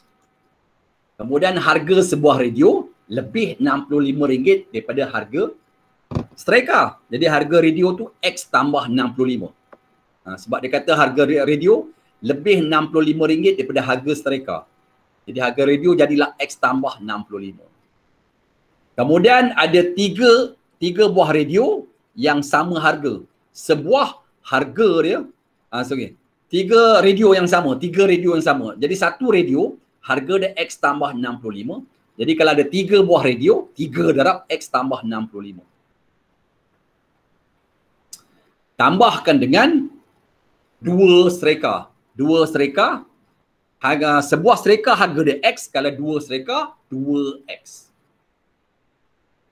Kemudian, jumlah harga dia adalah 945. Jadi awak kira lah di sini.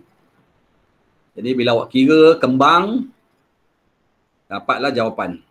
Jadi X jawapan dia 150. Ini jawapan untuk striker. Soalan tu dia nak harga sebuah radio. 150 ni harga untuk striker.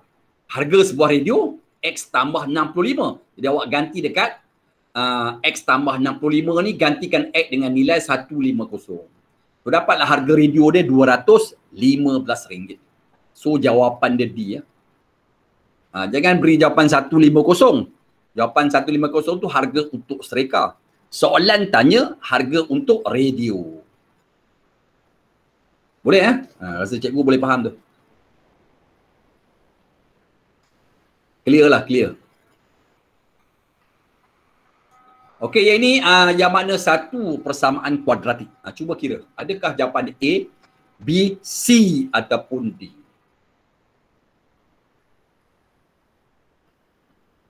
Diberi bahawa hasil darab dua nombor positif yang berturutan ialah 24. Tentukan satu persamaan kuadratik untuk mencari penyelesaian untuk kedua-dua nombor positif tersebut. Adakah jawapan dia A, B, C ataupun D? Mana satu? Cikgu bagi peluang untuk cubalah. Yang mana satu? Hasil darab dua nombor positif yang berturut-turut. Berturutan tu maknanya berturut-turut. Kalau nombor pertama dia 5, nombor yang kedua 6 lah. Kalau nombor yang pertama 10, nombor yang kedua 11. Kalau nombor yang pertama tu 19, nombor yang kedua 20. Berturut-turut. Kita darab, kemudian jawapan dia adalah 24. Mana satu jawapan Firdaus? Firdaus?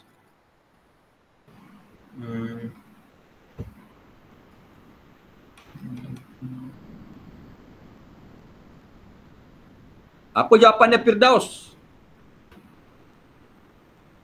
Ya, cikgu. Mana satu jawapan awak pilih?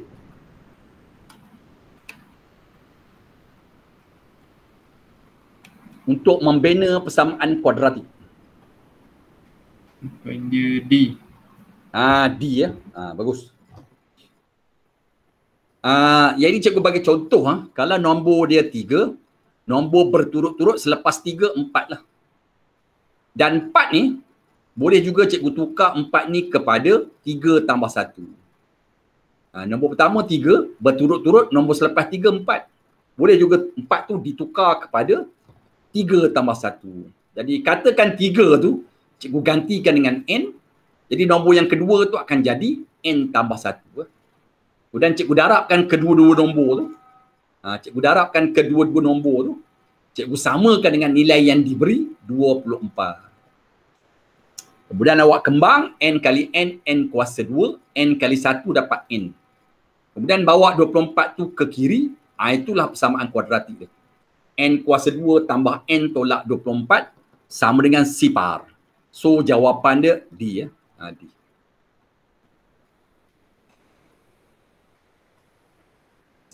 Cikgu rasa okey ya soalan ni. Okey, cuba yang ini pula. Dia minta nilai K. Ini tajuk asas nombor. Dia beri bahawa 2 darab 9 berkuasa 4 tambah 4 darab 9 berkuasa 2 tambah 9K sama dengan 20430 asas 9. Cari nilai K. Adakah jawapan dia 1, 2, 3 ataupun 4.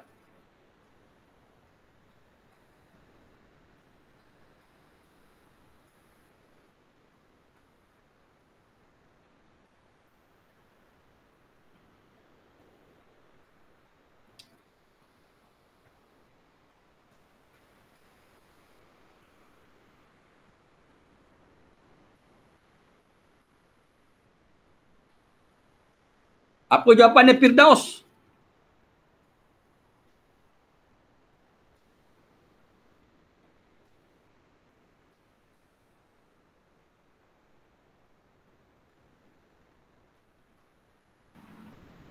Sebelah kiri tu, kita tak ada asas. Asas tak kelihatan. Dia tulis 2/904 tambah 4/902 tambah 9K. Kalau dia tak kelihatan asas, bermakna sebelah kiri tu, dia dalam keadaan asas 10. Yang di sebelah kanan tu confirm. Nampak di mata kita jelas. 20430 tu dalam keadaan asas 9. Maknanya kalau nak jawab ni, awak tukarkan sebelah kanan tu, yang sebelah kanan tu asas 9, jadikan asas 10 supaya dia sama dengan sebelah kiri. Jadi cara nak tukar asas 9 kepada asas 10, kaedah paling senang, pakai jadual. Kita guna jadual lah. Pakai jadual. Jadi 9K tu cikgu tukar 9 kuasa 1 kali K. Oleh kerana 9 yang depan tu duduk di belakang, jadi kita tukar K pindah ke depan, 9 kuasa 1 pindah ke belakang. Okey. Kemudian kita tukarkan 20430 asas 9 ni kepada asas 10. Kita pakai jadual. Tu dia. Tu cara tukarlah. Kemudian kita ambil sebutan sebelah kiri ni, kita masukkan dalam jadual. 2 darab 9 kuasa 4, cari 29 berkuasa 4, letak 2 di bawah. Kemudian kita nampak 9 kuasa 2 depan dia 4, cari 9 kuasa 2, letak 4 di bawah. Kemudian kita nampak 9 kuasa 1 depan dia K. Cari 9 kuasa 1, letak K tu di bawah. Yang tak kelihatan, kita tukar dengan kosong. Lepas tu tengok K, kita tengok K, di atas tu kita nampak nombor dia 3. Itulah jawapan K. So jawapan dia C. Jadi soalan ni tak guna calculator pun, simple sangat. Tak payah kita kira lah. Mudah mudah. Simple. Simple untuk dapatkan jawapannya. Dia mudah. Okey, yang ini yang mana satu jawapan? Kita nak cari contoh penyangkal. Antara persamaan berikut, yang manakah menunjukkan penggunaan contoh penyangkal yang betul bagi pernyataan hasil tambah 2 integer adalah sentiasa positif. Dapat jawab, cikgu bagi 5 tu. Apa jawapan dia, Naufal?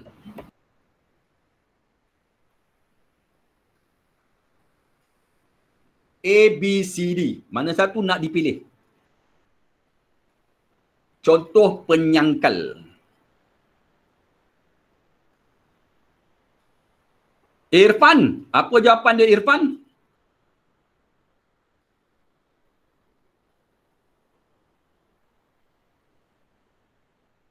Contoh penyangkal.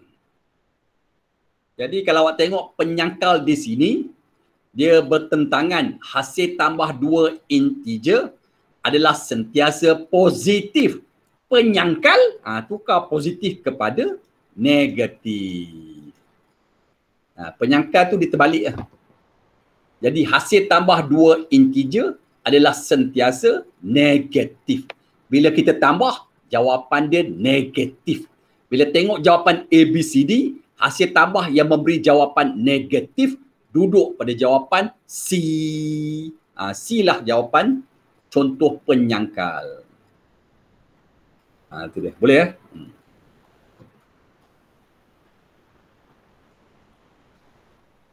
Okey yang ini? Ini senanglah. Kita nak kesimpulan bagi membentuk hujah induktif yang kuat. Mana satu jawapan? Firdaus. Mana jawapan? Jawapan dia A. Senang sajalah. Tengok panduan yang diberi tu, sebelah kiri tu, 3, 3, 3, 3 sama. Jadi 3 tu Cikgu salin. Tengok kuasa dia, 0, 1, 2, 3. Bila kuasa tu tak sama, tukar dengan N. Jadi jawapan dia 3 berkuasa N. 3 berkuasa N duduk pada jawapan A dengan B. Jadi C dengan D bukan jawapan. Siapa pilih C dengan D sebagai jawapan, memang tak betul. Kemudian kita tengok pula, nombor yang tak sama tu bermula dengan 0. 0, 1, 2, 3. Itulah nilai N. So jawapan dia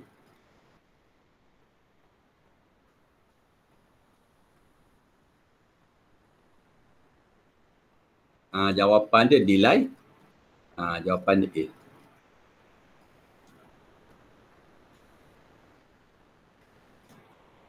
Okey, yang ini. Ini tajuk gerakan, graf gerakan. Graf gerakan. Dapat jawab, boleh petik anggur sebelah tu. Rajah di bawah menunjukkan graf laju masa bagi suatu zarah dalam tempoh 16 saat. Diberi zarah itu bergerak dengan laju seragam 12 meter saat kuasa -1 selama 8 saat. Hitung kadar perubahan laju dalam 4 saat pertama.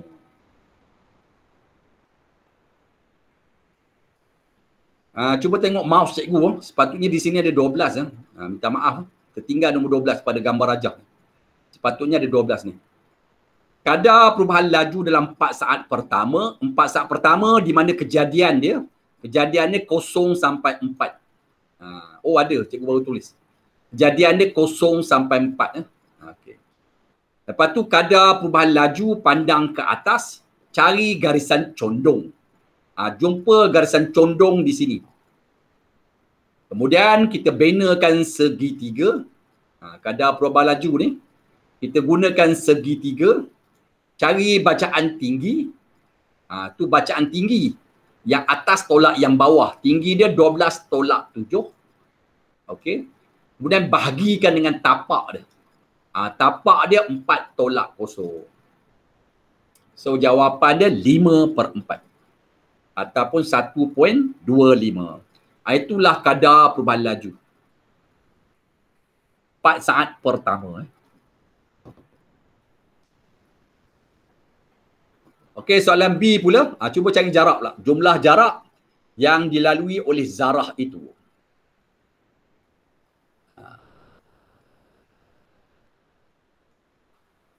Boleh guna macam-macam lah. Kita nak cari jumlah jarak untuk zarah itu. So jumlah jarak sama dengan luas graf. Jadi cikgu pecah gambar dia. Yang ini gambar pertama. Itu adalah gambar untuk trapezium. Jadi cikgu namakan sebagai trapezium A lah. Kemudian cikgu ambil yang kedua ni pula sebagai gambar rajah B untuk trapezium juga. Jadi ada 2 gambar trapezium. Jadi jumlah jarak sama dengan luas graf, bermakna luas trapezium A tambahkan dengan luas trapezium B. Luas trapezium A 1/2. Yang bertentang 7 dan 12 tu awak tambah, darabkan dengan 4. Ini formula trapezium. Luas trapezium B pula 1/2. 1/2. 12 tolak 4 yang di atas tambahkan dengan yang di bawah 16 tolak 4. Darab tinggi dia 12. So jawapan dia 38 untuk luas A, 120 untuk luas gambar rajah B. So jawapan dia 158. Itulah jumlah jarak dia.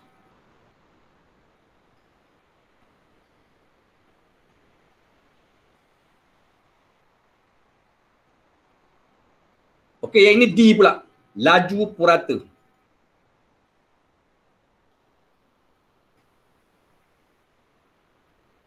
Okey. Laju purata formula dia jumlah jarak bahagi jumlah masa. Jadi jumlah jarak tadi 158, jumlah masa 16. Itulah jawapan laju purata. 9.875.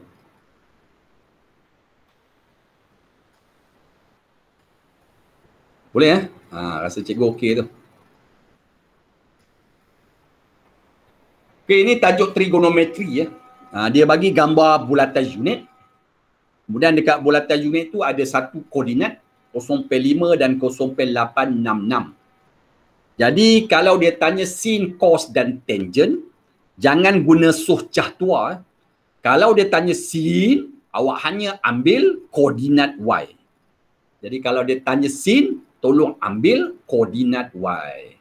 Jadi ambillah koordinat y untuk jawapan sin. So jawapan sin adalah 0.866. Kalau dia tanya cos, tolong ambil koordinat x. Jadi jawapan dia kita ambillah 0.5.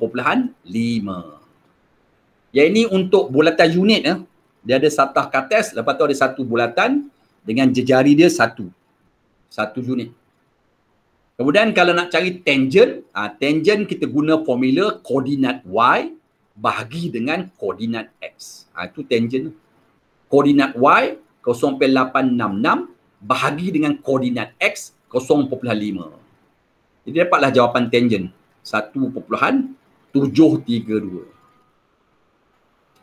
Boleh ya? Rasa cikgu okey lah ni. Okey yang ini dah boleh jawab lah. Sin nak baca koordinat y ke nak baca koordinat x? Tolong respon. Senyap ini. Sin nak baca y ke nak baca x?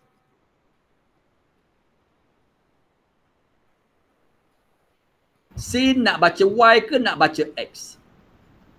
Sin baca y. Baca y. So kita ambil bacaan y. Dapatlah 0.6428. Cos kita baca koordinat x. Dapat jawapan 0.7660. Itulah jawapan sin dan juga jawapan cos. Sin dan juga cos. Okey yang ini, ini dah boleh buat lah. Apa jawapan tangent K? Tolong kira. Koordinat Q tu diberi negatif 0.8, 0.5. Jadi apakah jawapan tangent K?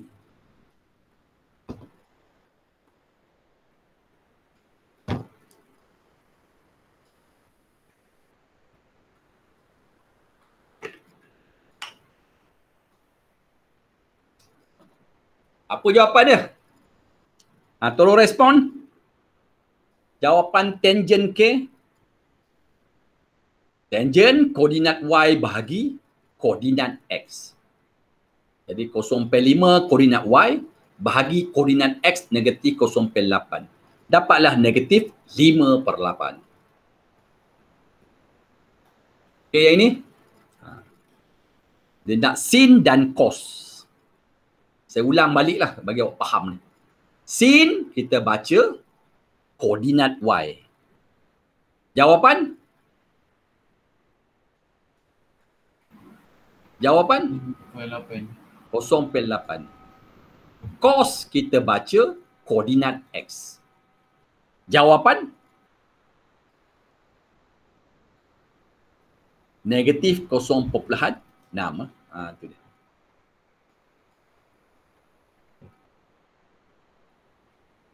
Itu tangent. Tangent koordinat y bahagi koordinat x. Jawapan negatif 4/3. Okey, tolong kira ni. Cikgu nak awak kira. Apakah jawapan sin K tambah tangent K? Tolong kira. Jawapan. Cikgu bagi seminit untuk cari jawapan.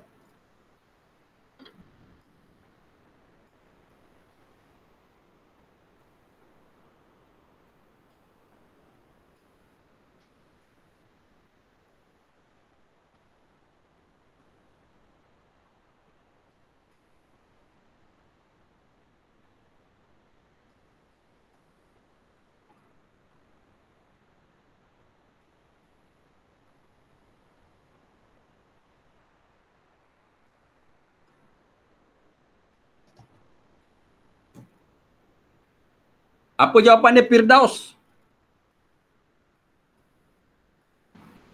2.4 D. Bagus. Sin kita baca koordinat Y. Okey. Sin baca koordinat Y. Tangent tolong baca koordinat Y bahagi koordinat X. Okay. Lepas tu awak masuklah. Koordinat Y untuk sin 0.8. Tangent koordinat Y 0.8 bahagi 0.5. Kemudian bila kita kira, keluarlah jawapan 2.4. So jawapan dia D. Okey. Okey, yang ini senanglah sin.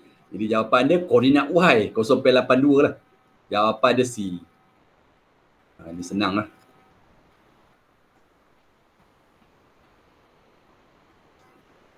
Yang ini cos koordinat X.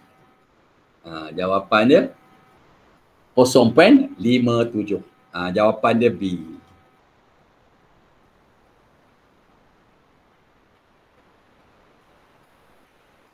Yang ini tangent koordinat Y bahagi koordinat X. So koordinat Y 0.866 bahagi dengan koordinat X negatif 0.5. So jawapan dia negatif 1.732. Jawapan dia D. Okey, yang ini tolong kira cos. Ini senangnya cos koordinat X. Senang. Jawapan dia negatif 0.64 C. Okey, yang ini cikgu nak awak kira lah. Tolong cari sudut theta.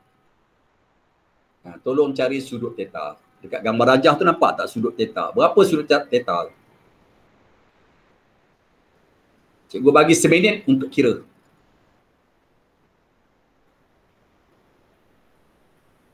Boleh guna sin, cos ataupun boleh guna tangent. Nak guna sin boleh, nak guna cos pun boleh, nak guna tangent pun boleh. Ulanglah. Kalau katakan cikgu guna sin. Jadi sin sudut theta baca koordinat Y. Sin kita baca koordinat Y. Dapatlah 0.77. Kemudian nak cari sudut theta, sin bawa ke kanan, dia jadi sin inverse. So bila awak tekan kalkulator, dapatlah 50.4. Tapi yang ini bukan sudut dia. Cuba awak tengok gambar rajah tu. Sudut theta tu sampai ke skuan yang kedua. Sudut theta tu dalam keadaan sudut cakah. Sudut theta tu dalam keadaan sudut di skuan yang kedua. Bila skuan yang kedua, formula yang patut kita guna adalah 180 tolak theta. Dan theta ganti dengan 50.4. Jangan berhenti pada 50.4 ni, tak sesuai. Dia tak kena dengan kedudukan theta pada gambar rajah ni. Jadi theta yang sebenar duduk di skuan yang kedua. Formula untuk skuan yang kedua 180 tolak 50.4. Itulah jawapan sudut theta yang sebenar. 129.6. Ataupun lebih baik theta yang atasnya awak tulis sebagai sudut rujukan. Kalau tidak timbul dua kali theta, tulis sudut rujukan. Jadi 50.4 tu sebagai sudut rujukan. Theta yang sebenar duduk di skuan yang kedua. Kita guna 180 tolak 50.4. Jadi jawapan theta yang sebenar 129.6 darjah.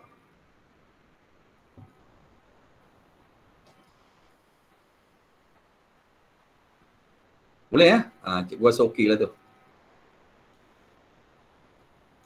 Okey, ini soalan kebarangkalian. Soalan agak senang pula ni. Tolong kira. Dalam satu acara sukan sekolah, pasukan biru mempunyai 4 orang peserta. Kebarangkalian memilih seorang peserta bagi acara itu untuk pasukan kuning. Dan pasukan merah adalah 1/2 dan 1/3. Cari bilangan keseluruhan peserta bagi acara itu. Maknanya kita nak ruang sampel lah, bilangan ruang sampel. Mana satu jawapan? A, B, C ataupun D?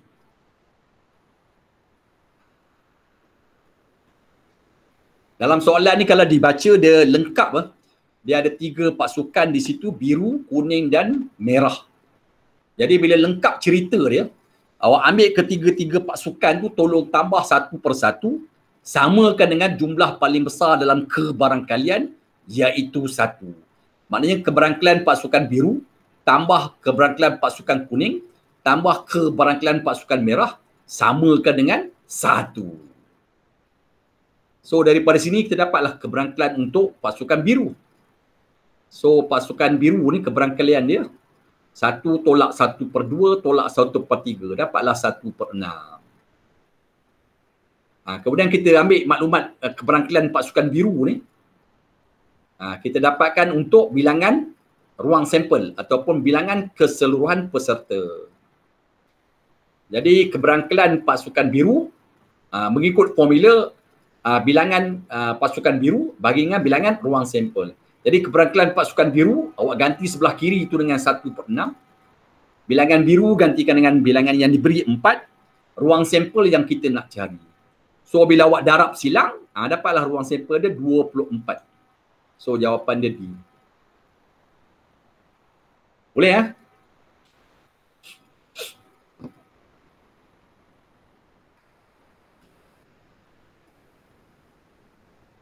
Okey, yang ini 2 dadu adil dilemparkan. Cari kebarangkalian untuk mendapat jumlah 2 nombor adalah 10.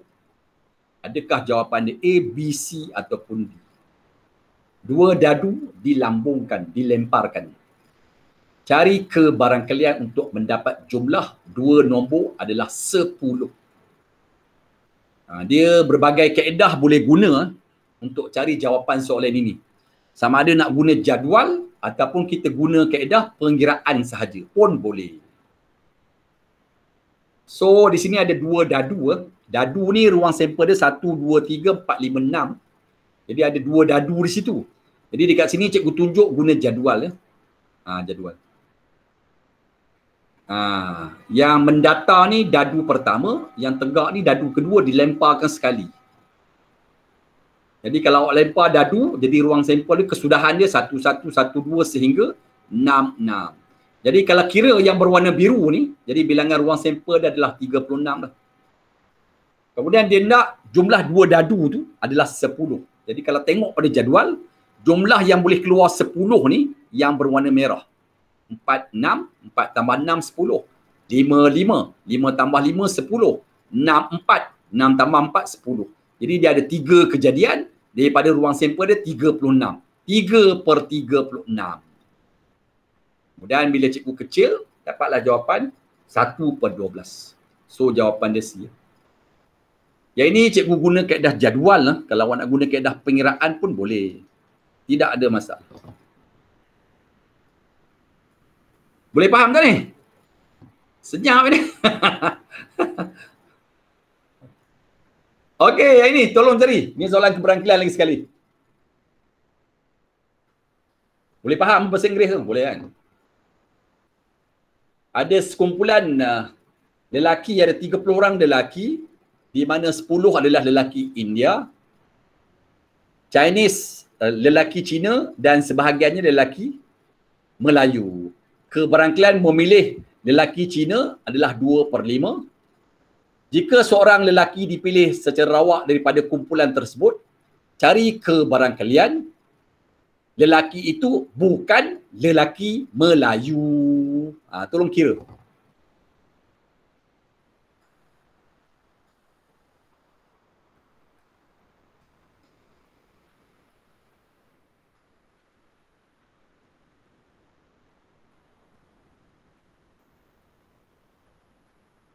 Jadi India ada 10, bilangan Cina ni tak diberitahu. Cikgu gunakan simbol K mewakili bilangan lelaki Cina. Bilangan lelaki Melayu pun tak diberitahu. Cikgu letak simbol dia sebagai H. Dan jumlah lelaki ada 30 orang. Maknanya jumlah lelaki ni bersamaan dengan jumlah lelaki ni ataupun jumlah ruang sampel bersamaan dengan lelaki India 10 tambah dengan lelaki Cina K tambah lelaki Melayu H. Dia awak dapatlah 10 tambah K tambah H disamakan dengan nilai yang diberi 30. Dan H tambah K adalah 30 tolak 10. Jadi H tambah K bersamaan dengan 20. Kemudian diberitahu keberangkalian untuk lelaki Cina ni 2/5. Keberangkalian lelaki Cina, formula dia bilangan lelaki Cina bahagikan dengan jumlah ruang sampel. Bilangan lelaki Cina, simbol dia, cikgu ambil simbol K, jumlah ruang sampel dia 30. Kemudian bila awak samakan dia, awak ijab kabulkan kedua-duanya, terdapatlah nilai K di situ yang mewakili bilangan lelaki Cina. So, bilangan lelaki Cina adalah seramai 12 orang. Jadi, H tambah K 20, K ganti dengan 12, H adalah simbol kepada bilangan lelaki Melayu. Jadi, bilangan lelaki Melayu H, nilai dia adalah 8 orang. Jadi, kemudian dia kata dia nak keberangkalian Melayu, lelaki Melayu, bilangan Melayu bagi dengan ruang sampel, bilangan Melayu 8, ruang sampel 30. Dapatlah 4/15.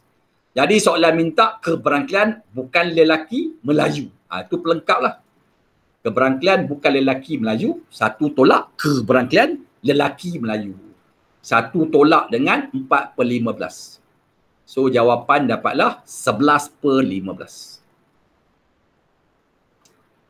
Ini kaedah pengiraan untuk tajuk kebarangkalian. Boleh kan? Rasa cikgu okey dah tu. Awak kena ingat dia keberangkalian ni, nilai paling besar adalah 1. Cuba tengok soalan yang ini pula.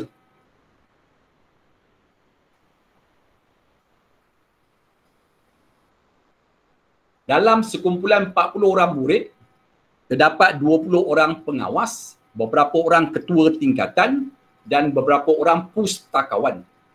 Keberangkalian memilih seorang ketua tingkatan 3/8. Jika seorang murid dipilih secara awak daripada kumpulan itu, cari kebarangkalian bahawa murid itu bukan seorang pustakawan. Tolong kira ni Firdaus, Irfan, Adam dan Naufal.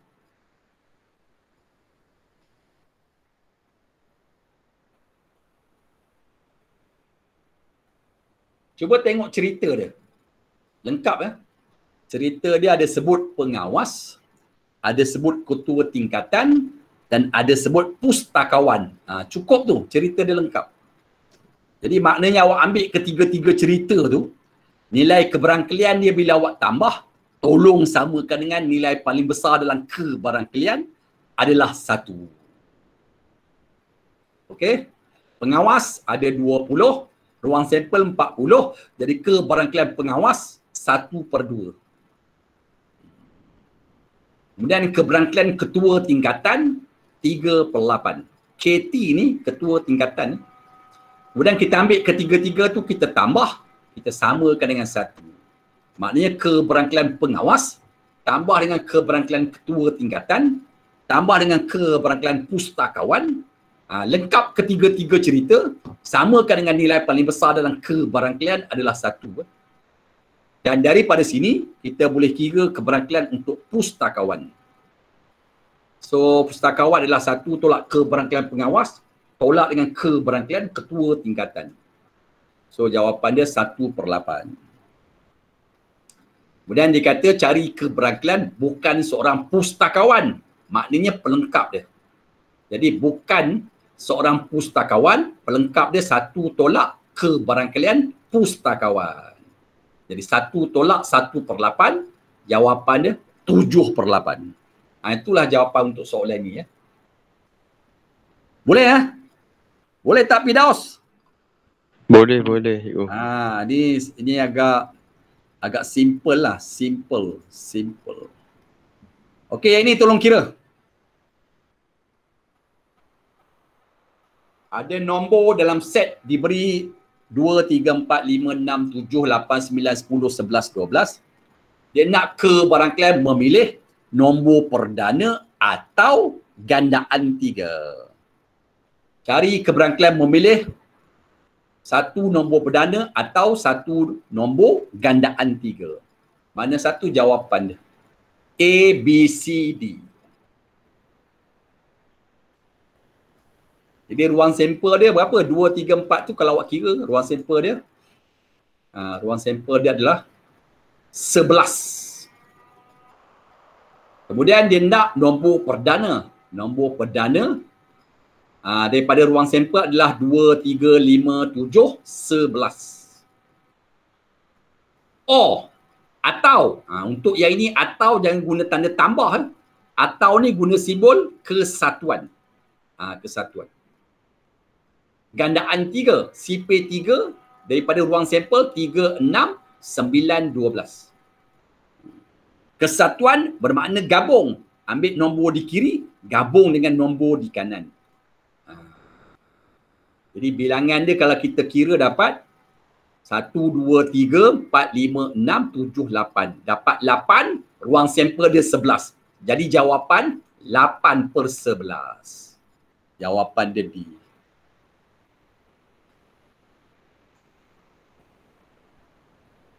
Okey, di laptop cikgu dah pukul 5. Jadi setakat itulah untuk hari ini. Untuk Firdaus. Boleh Firdaus? Boleh cikgu. Adam okey? Okey. Naufal okey? Adam okey Adam? Okey cikgu. Senyap ya Adam. Pening pala sikit cikgu. Cikgu stop recording. Okey.